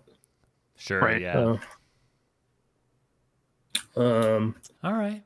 So nice. Well, is that it for us? I think so. What are we thinking people are going to see this coming week of Super Gamecraft? Well, I'm planning to do Tuesday again, and then I don't know otherwise because I have plans Friday and Saturday, and those are my normal days. Right. So I might say Tuesday, Thursday might be my days this week. Keep an eye out for our schedule. We're going to put that up as soon as we can. Probably. Hopefully, I would like to try and get it done the day before the podcast comes out, but usually it's day of. So feel that. Keep an eye out for on our social media accounts and on our Discord for updates regarding our schedule. So yeah. Fair enough. Beyond that, I think that's it. All right, guys. Thank you very much. Hope you guys have a fantastic rest of your week and happy gaming. We hope to see you around. See you later, guys. Love you. All right. Bye. See you.